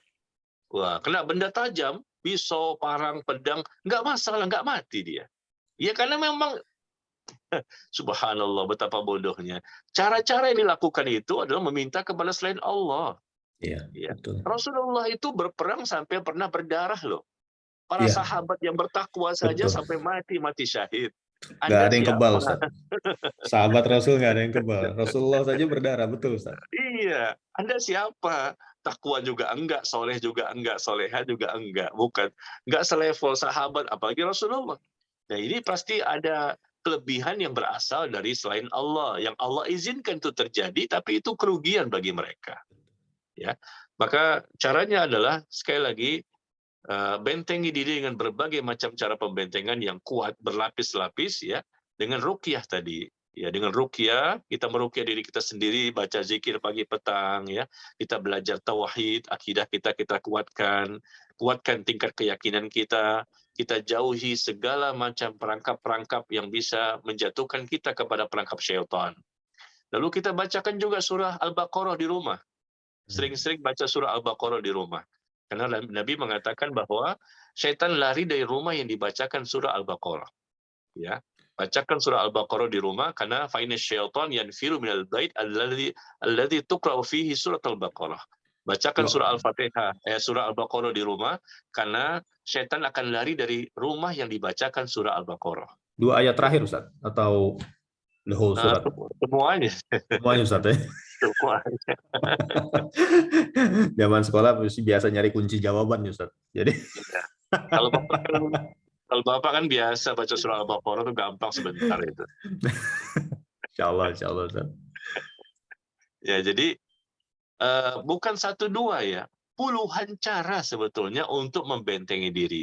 Mungkin mantan pesilat, mungkin mantan pernah ilmu tenaga dalam. Anda bayangkan dengan begini saja orang terpelanting ya. Dengan angin begini saja orang bisa terbang. Nah, itu sebetulnya dari mana asalnya? Dia diisi, ada proses pengisian, artinya jin itu masuk ke dalam tubuhnya. Betul. Tanpa dia sadari, mungkin dia sadari juga. Mungkin yang diajarkan oleh gurunya ada yang sesuai dengan syariat, tapi juga ada yang lain yang tidak sesuai. Nah, karena dia bodoh, sehingga dia tidak bisa membedakan mana yang sesuai, mana yang tidak sesuai. Yang jelas, begitu dia coba praktekkan, loh, kok bisa ada kelebihan? Berarti guru saya benar nih. Ya, padahal kalau dia belajar, tentunya dia bisa mengetahui mana yang salah, mana yang benar, yang berasal dari gurunya. Ya, intinya jadi untuk melepaskan itu semua bagaimana caranya?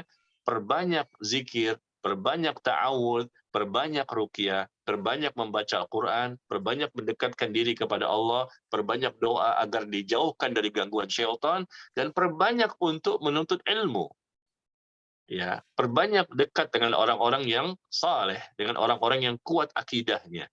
Ya, dengan demikian nanti insya Allah sama seperti tadi baca juga surah Al-Baqarah ya, dan kita juga berusaha keras untuk memperkecil dosa. Kalau dosa semakin sedikit, insya Allah ya semakin susah setan untuk menggoda kita. Ya, terutama dosa-dosa besar itu kita jauhkan semuanya dan kita berupaya untuk beragama berdasarkan cara beragama yang sesuai dengan Rasulullah dan para sahabatnya.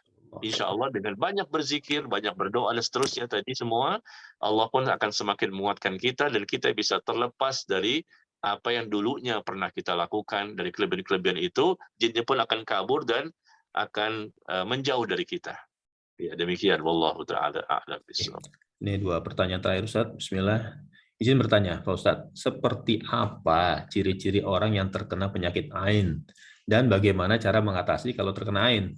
Mohon penjelasan Pak Ustadz, terima kasih. Ini sebenarnya sudah jelaskan nih Ustadz, yang bagaimana mengatasinya. Coba silakan Ustadz, yang ciri-ciri orang yang terkena AIN. Ya, ciri-ciri orang yang terkena AIN, wallahu alam bisawab, kita hanya bisa barangkali memperkirakan ya. Mungkin kejadiannya tidak berlangsung lama. Ya, contohnya tadi di zaman Nabi kan ada seseorang yang tiba-tiba sakit setelah dia bertemu seseorang yang orang itu memberikan pujian-pujian. Nah, ini kan jaraknya tidak jauh ya. Sehingga Rasul mengatakan tadi kamu ketemu dengan siapa? Dengan si fulan. Apa yang dia lakukan? Dia memuji-muji. Maka panggil dia. Nah, dia memuji-muji dengan pujian-pujian berlebihan. Sehingga ini menjadi sebab yang diperkirakan dia itu terkena ain. Ini Oke. tanda-tanda orang yang terkena ain. Kenapa? Karena kejadian sebelumnya. Kita lihat kejadian sebelumnya. Kalau kejadian sebelumnya memang ada pujian-pujian berlebihan atau mungkin ada orang yang kita kenal barangkali dia ini memang orangnya hasad sama kita, benci sekali sama kita. Nah, setelah ketemu kok jadi begini? Nah, jangan-jangan, nah ini perkiraan ya, jangan-jangan ini kena ain ya. Ya, barangkali itu kita bisa mengetahui tanda-tanda ain yang terjadi pada seseorang. Eh, Seperti kue tadi kan ya, Ya. kue yang dijual itu, kita tahu dari mana ini? Kok begitu ditampilkan, ya tiba-tiba ketika dikirim basi semua. Tapi ketika nggak ditampilkan, berarti dari situlah kita oh jangan-jangan ini ain. Nah, kalau begitu nggak usah ditampilkan. Begitu nggak ditampilkan, bagus. Sampai di tujuan semuanya bisa dimakan. Nah, berarti dari situlah kita bisa menyimpulkan ya. Wallahu a'lam bishawab. Ya. Oke, Ustadz, tanya lagi. Assalamualaikum Ustadz, izin bertanya, apakah untuk meruqyah orangnya harus tahu bahwa dirinya sedang diruqyah? Misal kita meruqyah anak yang mungkin saja dikhawatirkan kena ain karena orang tuanya sendiri. Ini Iya. Yang terbaik tentunya dia tahu bahwa dia sedang diruqyah, ya, supaya dia juga sama-sama berdoa kepada Allah. Ya. Yang meruqyah berdoa, yang kena gangguan juga sama-sama dia juga berdoa kepada Allah. Sehingga mudah-mudahan dengan demikian hasilnya akan lebih maksimal. Ya, sama-sama berdoa.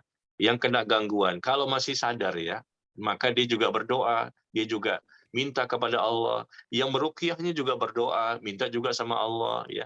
Dan ketika itu dia sangat membutuhkan, sangat berharap sekali kepada Allah agar Allah memberikan kesembuhan. Jadi ketika dibacakan di hadapannya atau mungkin diberikan minum ya yang sudah dibacakan surat Al-Fatihah dan lain-lain. Ini ikhtiar agar mendapatkan kesembuhan. Itu yang terbaik supaya hasilnya bisa lebih maksimal. Tapi andai kata orang itu sebetulnya diganggu, tapi nggak mau diruqyah. Ada orang seperti itu. mungkin suka diganggu kali Ustadz itu. Dia diganggu, tapi nggak mau diruqyah. Kenapa? Pertama, karena dia merasa malu. Oke. Dia merasa malu diruqyah. Ya. Padahal tidak ada orang lain yang memperhatikan dan tidak ada orang yang melihat proses ruqyahnya, tapi dia merasa malu. Ya. Yang kedua, bukan merasa malu, tetapi memang setan jin yang ada dalam tubuh manusia itu yang melarang. Setan jinnya yang ada dalam tubuh manusia itu yang melarang manusia itu untuk menolak. Karena dia tahu dia akan mendapatkan mudarat. Ketika dibacakan ayat Al-Quran, dia akan panas dan bisa terbakar dan bisa mati. Jadi setan jin memerintahkan kepada manusia itu untuk menolak. Jadi bukan dari manusia itu sendiri yang malu, tapi memang ada si setan jin yang sudah bercokol di hatinya, sudah bercokol di badannya, memerintahkan dia, ya, memerintahkan dia untuk menolak. Nah, sehingga dia pun tidak mau diruqyah. Nah, seperti itu. Dan saya pernah melihat ada orang seperti itu. Kita mau ruqyah nggak mau. Ya tetap tidak mau. Padahal jelas indikasinya tuh ada sekali. Indikasi dia tuh diganggu jelas sekali. Tapi nggak mau, tetap nggak mau. Bukan karena malu, tapi karena memang dia disuruh oleh setan jinnya. Karena setan jinnya tidak mau untuk diruqyah. Dan kalau kita paksa, ya bisa saja kita regang ya, kita pegang ramai-ramai gitu. Pegang Borgol kakinya, Ustadz. pegang tangannya, kita Ya. berogol. Nah, itu kalau bisa kan. Tapi kadang-kadang nggak bisa juga seperti itu karena mungkin dia lebih kuat dibandingkan kita. Nah, gimana caranya? Caranya berarti dengan cara alternatif yang lain. Yang terbaik tuh langsung ketemu orangnya, kita bacakan. Tapi kalau memang dipegang ramai-ramai juga nggak bisa, dia pun juga punya kekuatan yang lebih besar, ya berarti dengan cara yang lain. Bagaimana caranya? Nah, caranya adalah kita ambil air zam-zam, kita bacakan Al-Fatihah atau ayat kursi misalnya, kita doa di situ, kita zikir di situ, dan air ini kita berikan kepadanya untuk dia minum tanpa sepengetahuan dia. Oke. Dia minum mungkin untuk makan siang, makan malam, ya. Mungkin air biasalah, jangan air zam-zam supaya nggak ketahuan. Nah, kita bacakan, dia minum tuh, gelek-gelek sampai habis. Ini air bukan sembarang air, tapi sudah kita bacakan ini. Iya, Kita betul. bacakan, ya. Nah, itu mungkin salah satu cara. Nah, begitu dia minum, berarti masuk, insya Allah. Ya. Ya, Atau insyaallah. cara kedua ketika dia tidak mau diruqyah, karena ada penolakan-penolakan dari dalam, ya dari setan jinnya itu, kita bisa bacakan Al-Baqarah di rumah.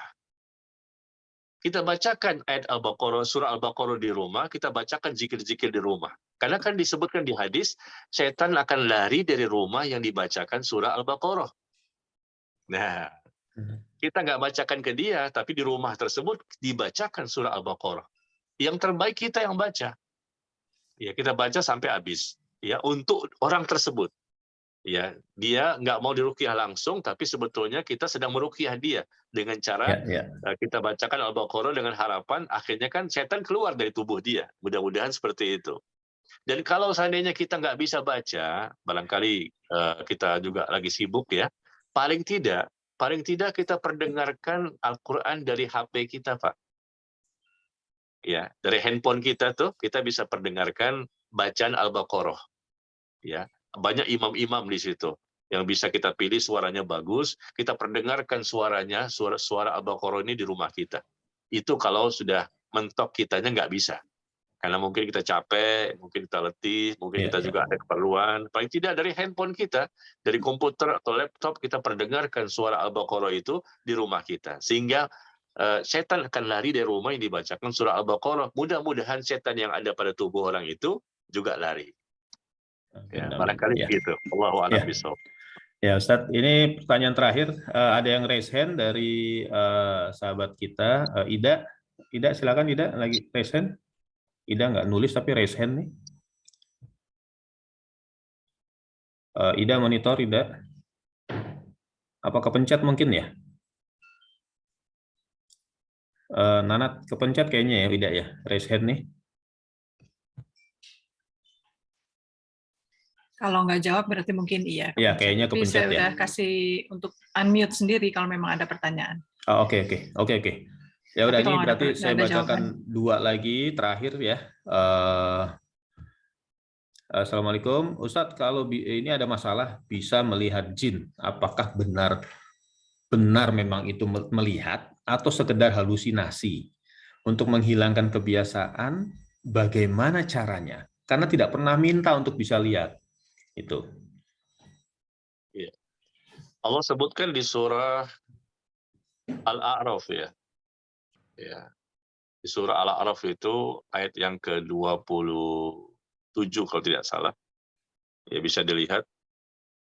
Allah jelaskan bahwa innahu yarakum huwa wa qabiluhu min haitsu la tarawnahum.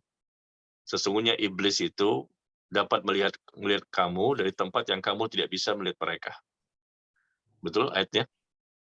Ustaz, lagi di ini Ustaz. Al-A'raf tuh. Al-A'raf surat berapa ya Ustaz ya? 7. Oh iya, Yang surat ke-7. 7. Ya, surat 7 ya. Iya, oke. Ayat berapa tadi Ustaz? 27. Oh, 27, 727 ya. Iya. Kalau tidak salah ya.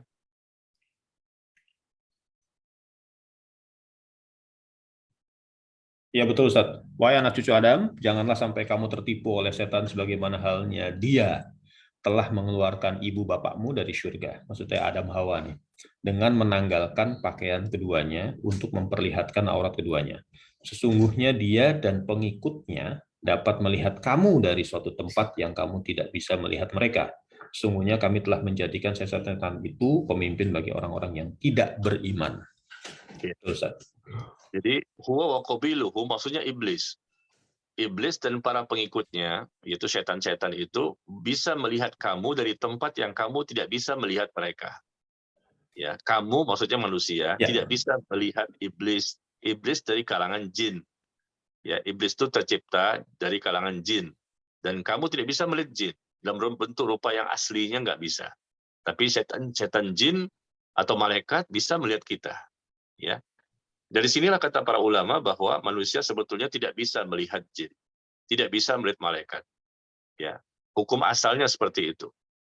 Tetapi terkadang mereka bisa melihat, ya, bisa melihat jin itu bukan karena fisiknya mereka, bukan fisiknya manusia, tapi jin itu sendiri sudah ada dalam tubuh manusia. Jin menggunakan mata manusia. Jin menggunakan mata manusia sehingga manusia bisa melihat. Nah, seperti itu. Hukum asalnya nggak bisa. Jadi ini permainan, ya, gangguan sebetulnya. Dia diganggu tapi merasa tidak diganggu. Seperti orang indigo, anak-anak indigo itu kan merasa dia bisa melihat sesuatu, ya. Punya kelebihan, betul. Punya kelebihan. Itu sebetulnya bukan kelebihan, itu gangguan. Itu kekurangan berarti Ustaz, ya? Gangguan ya. Kekurangan sebetulnya. Dia sedang diganggu sebetulnya. Jangan merasa bangga, oh anak saya bisa melihat, dia indigo, punya indera keenam. Subhanallah, padahal dia diganggu. Dan nggak akan tenang, nggak akan bahagia dia. Karena melihat terus sesuatu yang tidak bisa dilihat. Tiba-tiba ada di sana, tiba-tiba ada di sana, tiba-tiba ada di sana. Dan itu mengerikan. Ya, Dan makhluk lain. nggak ada gunanya tuh Ustaz. Dalam hidup kita tuh nggak ada manfaatnya. Betul. Iya. Jadi secara hukum asal tidak bisa dilihat kecuali Rasulullah, ya. Rasul beda, itu Rasul kan manusia yang diberikan mukjizat. Ya, tapi selain Rasulullah, kata para ulama, mereka hukum asalnya tidak bisa melihat jin dalam bentuk aslinya, ya, kecuali kalau jin itu mengganggu mereka, memakai mata mereka untuk bisa melihat sesama jin. Ya, betul Ustaz. Afwan Ustaz. Artinya apakah artinya jadi di dalam orang yang tadi bisa melihat itu dia juga istilahnya kemasukan gitu? Iya, berarti dia harus diruqyah. Oke. Ketika dia punya kemampuan untuk bisa melihat, berarti kan dia sedang diganggu. Ya, sedang diganggu dan dia harus diruqyah supaya jin yang ada dalam tubuhnya itu keluar. Baik. Ya, sampai dia tidak bisa melihat sama sekali. Ya. Intinya sesuatu yang sebetulnya bukan urusan manusia ya Ustadz ya. Iya. Bukan urusan kita itu sebetulnya. Ngelihat-lihat kayak gitu. Anak-anak indigo itu harus diruqyah itu.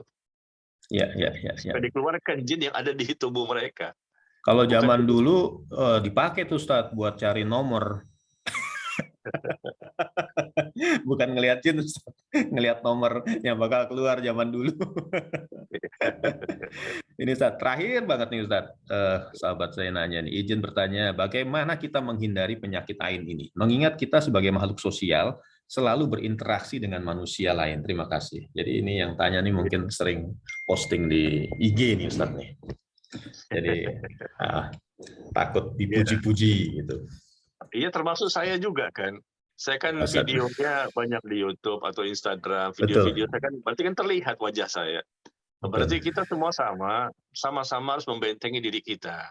Ya, pertama tadi saya katakan kita harus kuatkan tauhid kita, akidah kita, ya. Kuatkan keyakinan kita. Yang kedua, hendaknya kita beragama dengan cara beragama yang benar. Sehingga berdampak yang lebih kuat pembentengannya dan tidak mudah diganggu dengan mengikuti Rasulullah dalam sunnahnya. Yang ketiga, ya kita hendaknya senantiasa berwudu ya.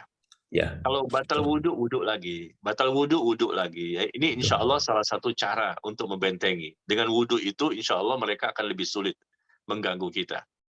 Yang keempat, ya tentunya kita harus sering banyak-banyak berzikir, banyak-banyak berdoa, banyak-banyak berta'awud ya.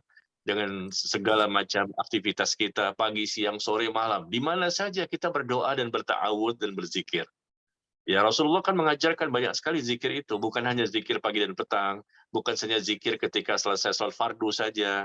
Bahkan ketika mau jalan pun, mau jalan nih, Nabi mengajarkan apa? Bismillah, tawakkaltu 'ala Allah, la haula wala quwwata illa billah. Ini saja bacaan ini bisa menjadikan setan sulit untuk menggoda kita. Dengan bacaan ini saja disebutkan di hadis bahwa orang itu berarti sudah terjaga, terlindungi dari gangguan setan karena dia keluar membaca Bismillah, tawakkaltu 'ala Allah, la haula wala quwwata illa billah. Ya, atau yang lain-lainnya banyak sekali. Bahkan untuk berhubungan suami istri saja, kita ada doanya juga kan, agar terlindungi dari gangguan syaitan. Untuk masuk kamar mandi saja, kita ada doanya juga. Bismillah, Allahumma inni, apa gimana Pak? Masuk kamar mandi doanya. Allahumma inni a'udzubika minal hubusi wal khaba'is. Iya betul. Allahumma inni a'udzubika minal khubuthi wal khaba'is. Saya belajar dari anak saya tuh Ustaz. Iya. Jadi sebetulnya banyak doa-doa yang Rasulullah ajarkan agar kita terbentengi. Mau ini baca ini, mau ini baca ini, mau ini baca ini. Banyak sekali bacaan-bacaan yang mesti kita baca supaya mudah-mudahan kita semakin terbentengi dan tidak ada peluang bagi mereka untuk mengganggu kita. Ya. Dan kemudian kita banyak-banyak untuk menuntut ilmu. Karena semakin tinggi ilmu kita, semakin banyak ilmu kita, kalau ilmu itu benar ya, sesuai Quran dan Sunnah, maka insya Allah upaya setan untuk menyesatkan manusia lebih sulit. Ya, lebih sulit. Karena kita memiliki ilmu, bisa memilah dan memilih. Bisa Betul. mengetahui mana yang benar, mana yang salah. Tapi orang yang bodoh, nah itu lebih rentan, biasanya lebih mudah diganggu. Ya, karena dia memang tidak bisa mengetahui. Makanya banyak orang yang tersesatkan, banyak orang yang terkena syubhat, terkena pemahaman-pemahaman yang menyimpang, ya bisa jadi juga karena kebodohan mereka. Betul, Ustaz. Ya, demikian. Betul. Wallahu ta'ala a'lam Ya. bishawab. Barangkali sampai di sini, Pak ya. Alhamdulillah wa syukurillah. Jazakallah khair Ustaz atas segala sharing ilmunya. Saya pribadi sangat terbuka sekali Ustadz hati ya, bahwa selama ini memang banyak sekali kita melupakan apa yang sebetulnya jadi tuntunan Rasulullah soal ruqyah ini, yang memang seharusnya menjadi bagian dari kesehari-harian kita untuk melindungi diri, melindungi keluarga, melindungi anak-anak kita, di mana saat ini gangguan dan cobaan itu sudah sangat luar biasa Ustadz. Luar biasa sekali dengan terbukanya informasi, bangun tidur yang dicari juga pertama kali handphone, Masya Allah. Jadi yang pertama kali itu adalah itu udah gibah, itu udah seperti makan sehari-hari Ustadz. Jadi saya yakin semua dari kawan-kawan yang hadir di sini juga sangat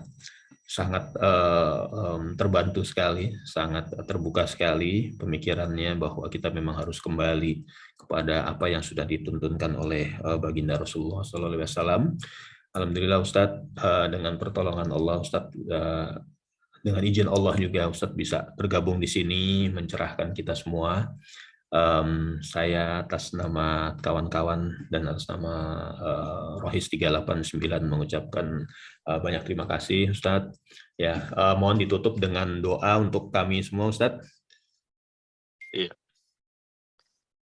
Ya, jamaah sekalian yang berbahagia, alhamdulillah kita bersyukur kepada Allah atas semua yang kita lakukan ini berjalan dengan baik dan lancar. Amin, Dan ya kita Rabb. mohon kepada Allah agar Allah berikan keberkahan atas ilmu yang telah kita Amin. ketahui. Amin. Dan kita semakin memahami dan kita semakin bisa mengamalkan ilmu yang telah kita pelajari. Dan semoga Allah senantiasa selalu menambahkan ya iman kita, ilmu kita, dan semangat kita untuk mengamalkan Islam dan sunnah Nabi SAW. Dan kita mudah-mudahan terus bersemangat dan terus berusaha untuk menimba ilmu, ya. Karena kita tahu bahwa masih banyak sekali ilmu-ilmu yang belum kita ketahui. Semakin kita belajar, semakin banyak kita ketahui. Ternyata makin banyak ilmu yang belum kita pelajari dan belum kita ketahui. Dan semoga mudah-mudahan kita berharap Allah senantiasa menambahkan iman kita, ilmu kita, dan semangat beramal kita, dan memberikan keberkahan kepada hidup dan kehidupan kita, melindungi kita dan keluarga kita. Allah lindungi kita dan keluarga kita dari berbagai macam bahaya dan berbagai macam hal yang sifatnya bisa memberikan kemudaratan kepada kita dan keluarga kita. Ya, semoga Allah jadikan kita tetap istiqomah di atas Islam dan Sunnah sampai mati. Dan semoga wafatnya kita mudah-mudahan husnul khatimah. Amin ya rabbal alamin. Ya. Wallahu ta'ala a'lam bishawab. Wa sallallahu ala nabiyyina Muhammad walhamdulillahi rabbil alamin. Subhanakallahumma wa bihamdika asyhadu an la ilaha illa anta astaghfiruka wa atubu ilaik. Wassalamualaikum warahmatullahi wabarakatuh. Waalaikumsalam warahmatullahi wabarakatuh.